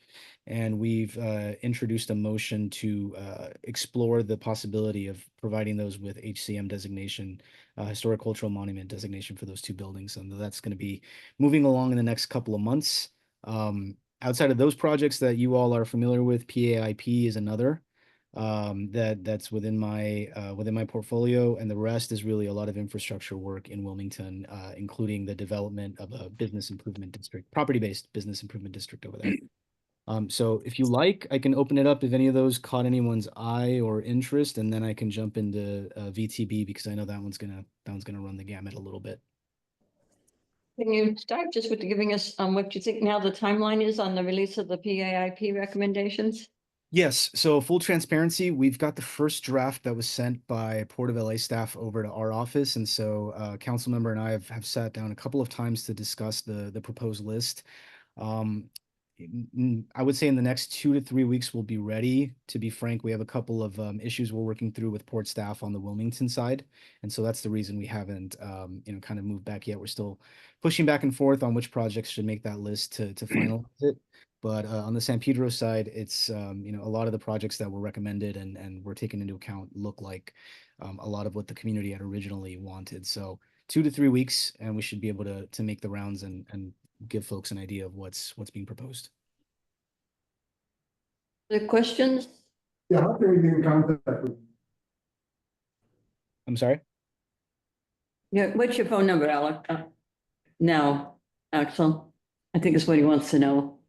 My phone number? Yeah. I'm based in the San Pedro office primarily, so I'm there 3 to 4 days a week and 1 day in downtown LA. So it's still the office number for the harbor office if you don't have it. It's 310-732-4515. Sounds like I've been here too long if I know it off the top of my head. Pretty sure that's it. Repeat that again? I'll put it in the minutes so you can get it. Diana, So I'll give it to you after the meeting if you need it. Diana has all of it, including I think my social security number at this point, right, Diana? No, that's Musk. He has it. There you go. Any other questions for Axel? I'm sorry? Yeah. We can agree on. Matt Kyochum, unmute. Thank you. Good to see you, Axel, again. Glad you're back. Would you be able to provide any updates as far as Brewery West? I know they made an announcement that they are closing as of this weekend. Yes. Do you have any ideas about what is next for that particular space or ideas that have been floated? Yeah, so most definitely. So to touch on Brewery West, I came in a little bit late in the process, but we did make a full-fledged effort to work with them and our economic and workforce development department on on an emergency loan at some point. But and I don't want to release too much financial information, just the numbers didn't really work.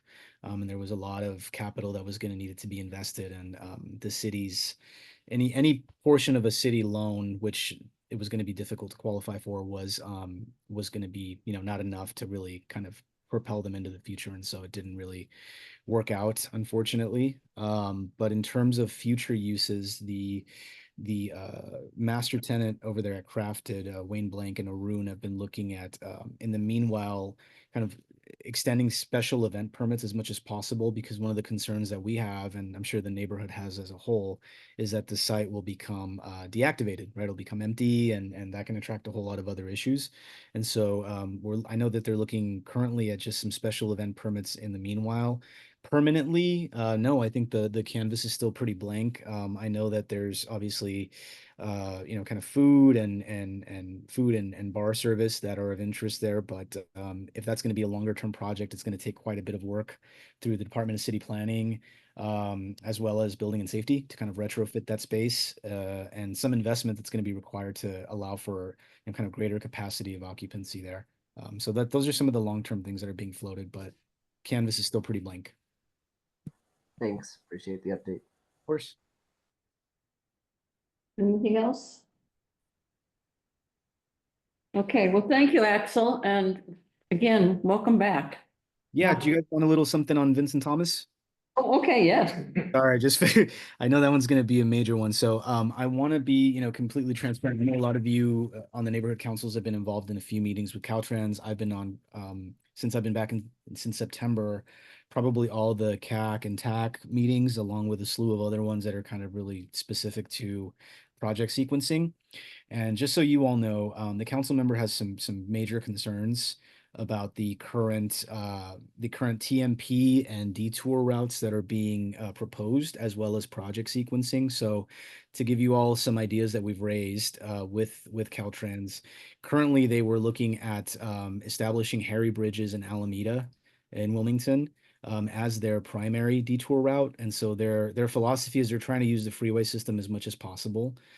We don't necessarily agree with that, because we all know that commercial truck traffic and any vehicular traffic in general is going to find the path of least resistance to get out of the harbor area if the bridge is closed. And so our concern number one was, what kind of resources are we placing towards enforcement of those detour routes? Initially, we really weren't happy with Caltrans's kind of play as we go or figure it out as we go solutions. And so we are requesting a set number of officers, CHP, LAPD, Port PD. We're going to be kind of negotiating that moving forward to get a set number of officers assigned to those detour routes and ensuring that enforcement is, you know, kind of heavily regulated. I know it's a lot more focused in Wilmington, but trust me, I think the volume of traffic is going to be so major that it will impact San Pedro just around the bend. So that's one of our concerns. Our largest concern, though, has been the sequencing of the Anaheim Street Widening Project, which is a City of LA Bureau of Engineering project, and the Vincent Thomas Bridge deck replacement, which currently are slated to overlap 90% of the time of the construction timeline, meaning both projects would be happening at the same time for 90% of the time. And that would create a pinch point right within their detour route that would back traffic up even more. And so one point where we're kind of in disagreement and we've requested Caltrans's, basically answering the call that we're making is we've acquiesced to have our widening project go after the bridge project. But we are asking for, construction costs that will escalate, basically like a percentage of escalation costs to be paid by Caltrans to BOE in order to ensure that our project is still viable, because we still need to widen that part of Alameda Street and we still need to reconstruct it to some degree. It's in pretty poor shape. It's like the surface of the moon over there. And so they have so far kind of rebuffed our efforts and stated that there would be, according to their traffic study, minimal impact if both projects go at the same time. All of you that live in the harbor area, work in the harbor area, know that is absolutely untrue. And so just so you all are aware, our negotiations have gone to such a tough place that we have introduced a motion as of February 12th, halting all City of LA permits for their project until we were satisfied with with basically them paying escalation costs for our construction, and until we're satisfied with their detour route map as well as their traffic enforcement map. So we're in a tough spot with them. And I'm having a lot of meetings as well with the goods movement industry, the PMSA, PMA, the locals of ILWU, to really come up with a plan, because there are a lot of issues outside of just the closure. There's an issue, a fear of scaffolding sizes and heights that could possibly, if not properly planned, impede some of the larger vessels from going under the bridge during the reconstruction, which could really affect goods movement. So there's a lot of issues that we believe Caltrans has not been responsive to or planned ahead properly for, and so that's why we're slowing them down a bit. But that's where we are currently. Thank you. Yes, did you hear that response, Axel? Good for you. Oh yeah, thank you. Yeah, we don't want to play hardball. I mean, it's another entity, but I mean, if they're not going to listen, then that's the only recourse we have. Thank you. Okay, not seeing any questions or hands, I will move on to item 5, which is to consider a motion regarding the state density bonus and evacuation routes. This would be a CIS. Thank you, guys. Robin? Yeah, sure. I'll make it quick. I know it's late, and I'll just assume you all have it in front of you, either on your screen or a piece of paper there. This is these two motions came out of a group called Plan Check. That's a citywide group of neighborhood council and land use people who meet biweekly to discuss city planning issues. And also both items 5 and 6 motions were already approved by the Coastal San Pedro Neighborhood Council last Tuesday. This first one, agenda item 5, as you know, you've seen in the paper and whatnot, there's been a lot of concern about inadequate evacuation routes during the recent Palisades fires. And there's already been a motion in the council file. There's a link to it there on your motion draft. And it's basically saying it's a motion to request the city to support state legislation to amend state density bonus law to analyze the impacts of increased density, additional residents, and what that would have on existing evacuation routes. So that's the essence of it. And then in the second resolved, we're saying that the neighborhood council also requests that the city's resolution be amended to include consideration of the effects of the state density bonus law on areas affected by other types of natural disasters or catastrophic events such as floods, tsunamis, and earthquakes. So that is the state density by evacuation routes motion. As I said, my neighborhood council has already voted on it. I don't know if you guys want to do that today or take it back to your committee. Let's see what we want to do. Let's see if Northwest wants to act on this tonight or not. Sure. You want to make a motion? Sure, I'll move that we adopt this for Northwest San Pedro. I'll second. And seconded. We ready? Any discussion? Yeah, I'll call the roll for Northwest.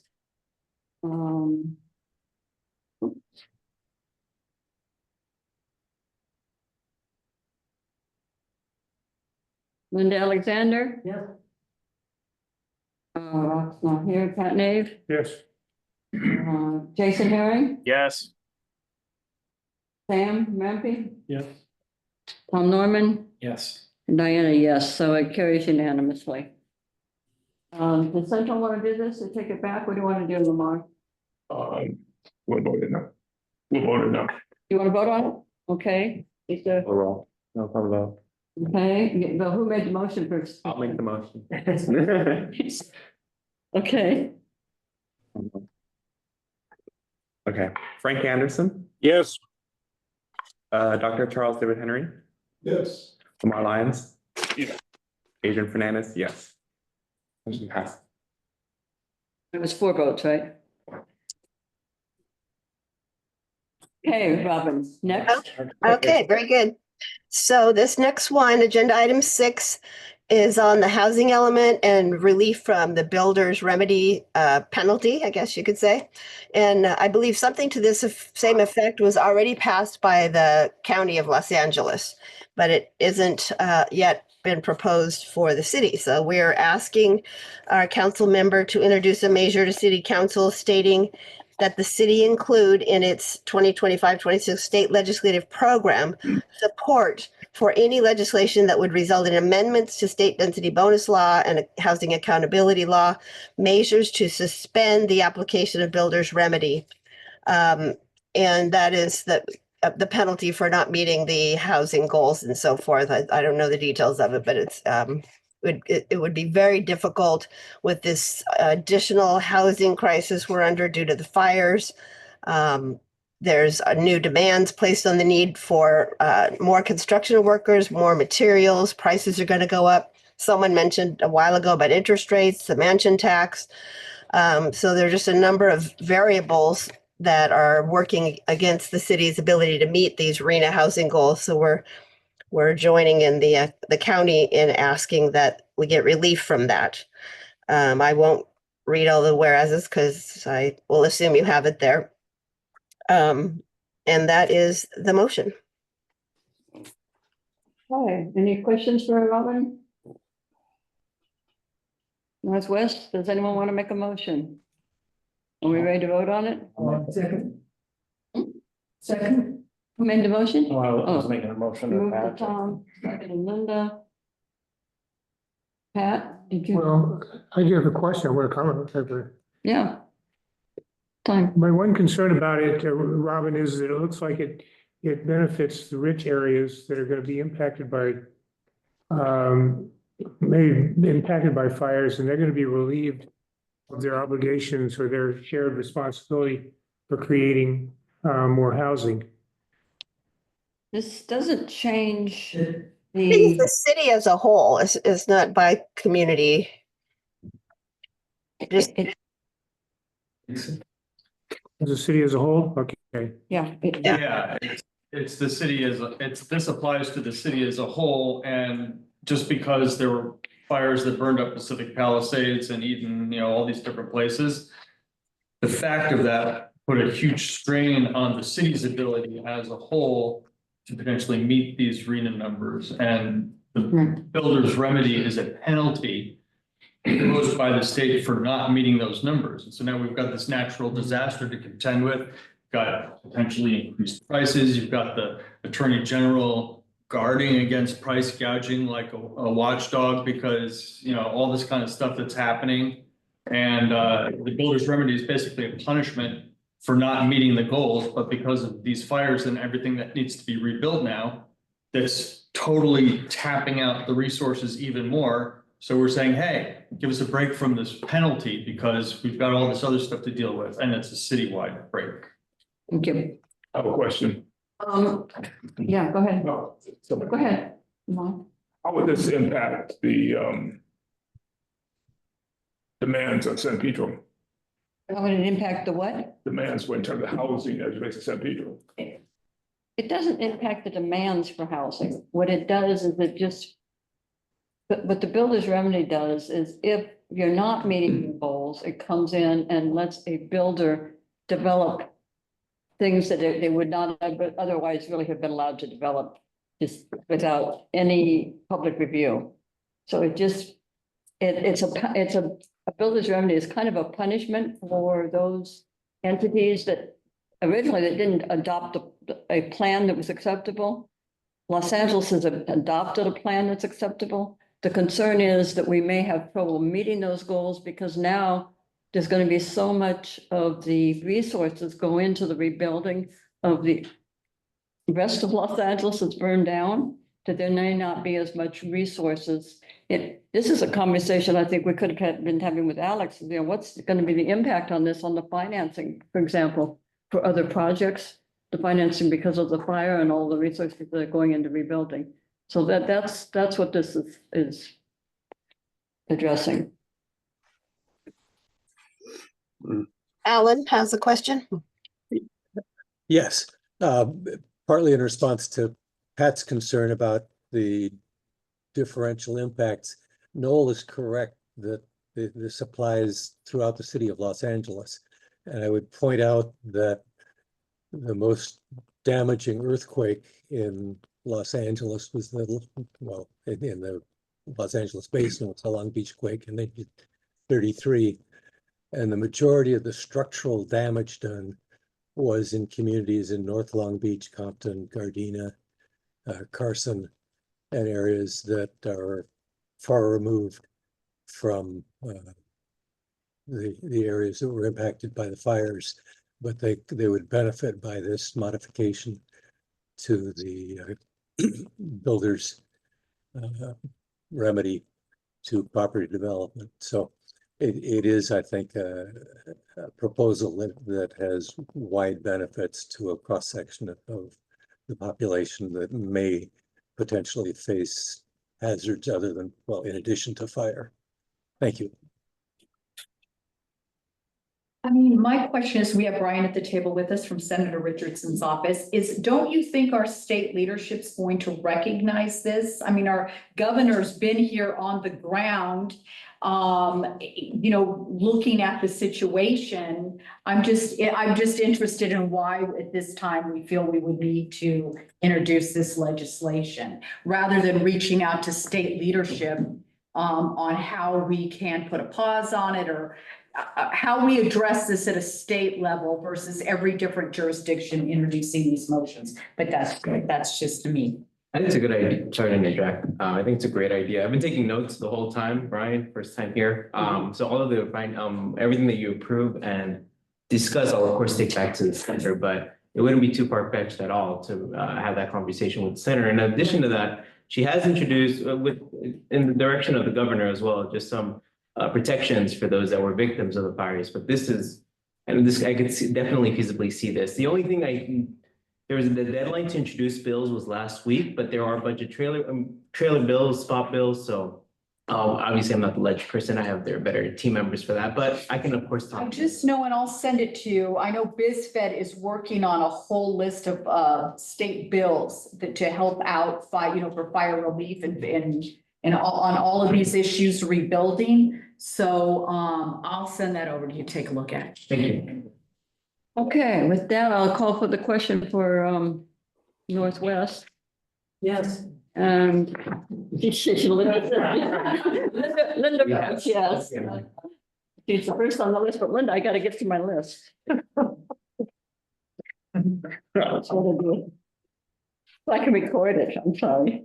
That's a good question on the arena numbers. Yeah. So for the builders, does the builders remedy kick? I know it kicks in if they don't have an approved plan, right? But does it, if we have an approved plan, does the builder's remedy kick in dependent on how many housing units are built as well? Yeah. You know, Robin, I couldn't find that any place when I tried to find it, but that is the concern. And I know that the County Board of Supervisors took a similar motion forward. So I'm assuming that is the case, or they probably wouldn't have taken the motion forward. Okay. So I can, but I couldn't, Right. when I couldn't find where that, it said that. It has to do with actual building at some time frame during the housing element cycle. And it's basically streamlining on steroids. Okay, so Linda voted yes. Pat, Yes. Jason? Abstain. Abstain. Sam? Yes. Tom? Yes. And I'll vote yes. So 1, 2, 3, 4, 5 yes, and 1 abstention, and it passes. Central, what do you want to do? Wow. You can take it up tonight, or you can take it back to your committee, or, Take it back to committee. okay. Well, like you. Okay, next on our agenda. Okay, then we have a few other updates of items of interest to the committee. The first one is that Caltrans has got a 110 beautification project, and they're having a virtual meeting on it on March 13th at 11 a.m. The project appears to go from the 91 freeway up to the 605. I will put in the minutes a link to how you can sign up for that if you're interested in that public hearing. The Recreation and Parks Department is doing a needs assessment. Matt, are you listening? Diana. Matt's still here, I hope. Excuse me, wait, will you back, excuse me. Oh, I'm sorry. My ears just perked up. Will you describe again, you said from the 91 to 605? Right, the whole, up the 110 and then over to. Like the triangle? It's not the 605. I mean, 605, the 710?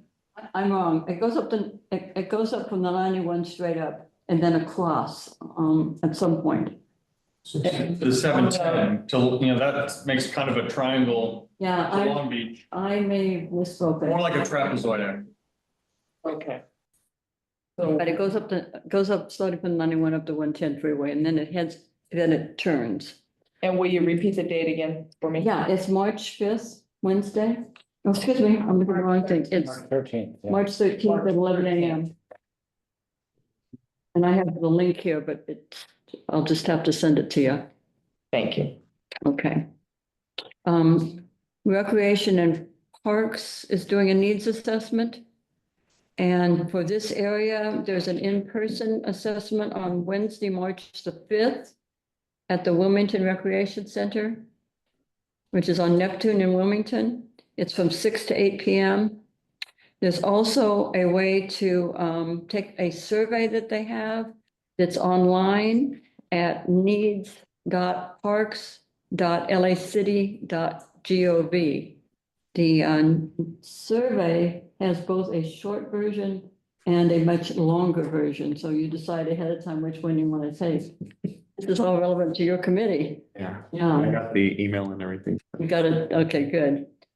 Rancho San Pedro, we mentioned before that they were doing their groundbreaking for the 327 North Harbor project, and I brought back some pictures of the project. English on one side, Spanish on the other. If people are interested in seeing what that project is going to look like. There's more if we need them here. Court meeting, Thomas, wanted to report on? Quick update if people are interested. They gave the air quality monitoring update. I can share those slides in the minutes if you want. Vincent Thomas Bridge update. Community investment grant update, just get the word out, the community investment grant, due date's coming up soon, so that probably be of interest. Little discussion of the hydrogen hub. And then I had to go teach a class, so I don't know, did you stay for the whole thing? Oh, Elise. I can't remember. Well, no, I will tell you the one thing I remember in particular. By the way, on the Port Community Grant thing, one of the things they mentioned were the folks who serve on the group that selects the awardees, and I recommended that neighborhood council people should be added to that group. We'll see what happens. No, the one thing that there was a report on the public access investment plan. And I had asked if anyone had looked at Tim McOscar's port charter reform motion that he submitted to the city council a couple weeks ago. Actually, I think February 9th, I saw it. And a big part of that motion would take the PAIP process and potentially put it in the city charter, which is an interesting move. But I recommend everybody takes a look at that. Do you know the file number? Not offhand, but Can you find it? I emailed it to Elite after the meeting.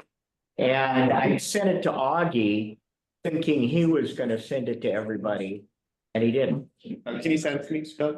No. Just send me the council file? Oh, that's good. He's gonna go. Yeah, well, it is. Yeah, the most interesting thing was watching the people from the port look at each other going, what? Yeah. I'm sorry, I missed that one. Yeah, but pay attention to those motions. Because charter reform will come eventually. Yeah. Interesting. Wait, any other updates? We'll see if Elise has any others. That's about it. But in the meantime, while we're waiting for her to come back, public comment on items not on the agenda?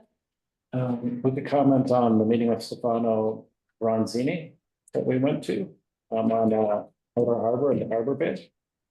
I guess just report that he met with Northwest San Pedro folks on Monday. I believe we had lunch and did a good overview for people who haven't heard that presentation. I've been encouraging Stefano. Have you seen you at any of the meetings that Stefano's had from former SAS? No, it sounds like it respects what the Alliance is trying to do, and I thought it was pretty gracious in this time. Maybe it's an hour just for us to ask questions about what their plans are, if they are the successful bidder for the Outer Harbor project. I do have one. If they are, we will invite them to come and give a presentation. One very quick note on the San Pedro Library. The tentative opening date is March 30. Another month? Well, the last update I got from my daughter was they're replacing damaged ceiling tiles. The problem is they're all, well, how old is that library? 35 years old, trying to find, 35-year-old building materials isn't necessarily the easiest thing. But it should be a very different experience for everyone. It's nice. I can't eat. The ones that are Do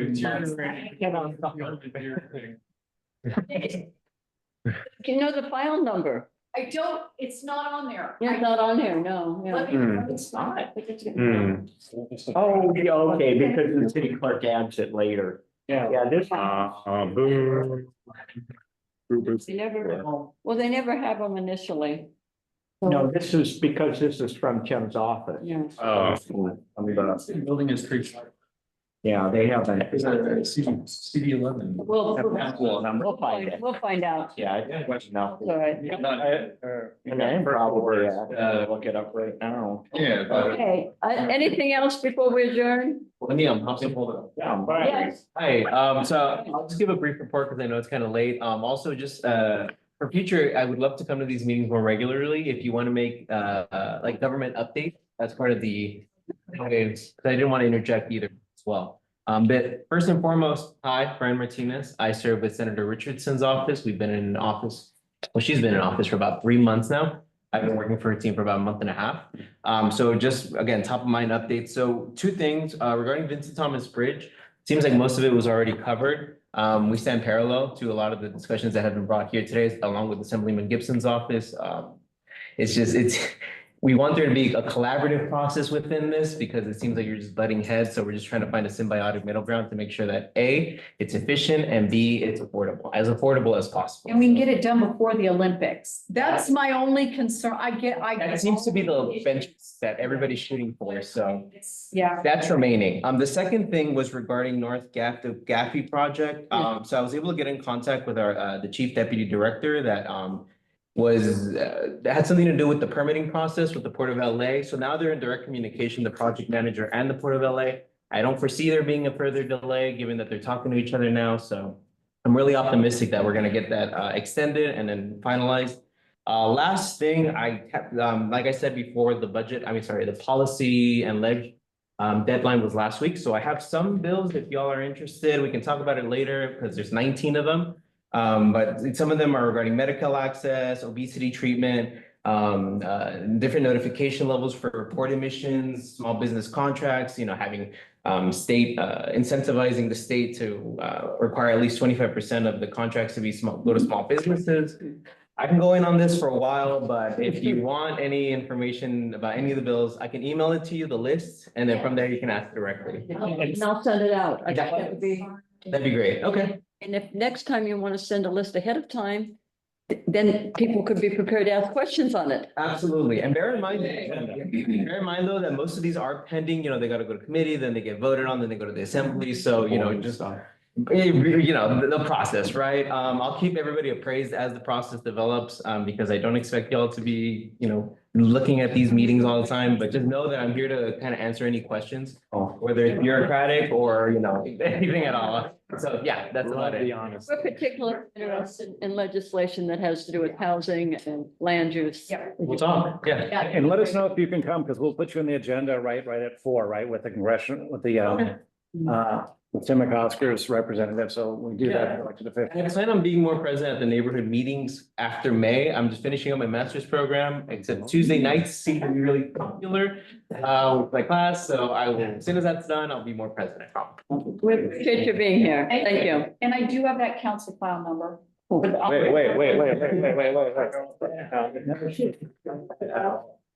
What was the release? 25-0118. 0118. Thank you. You are welcome.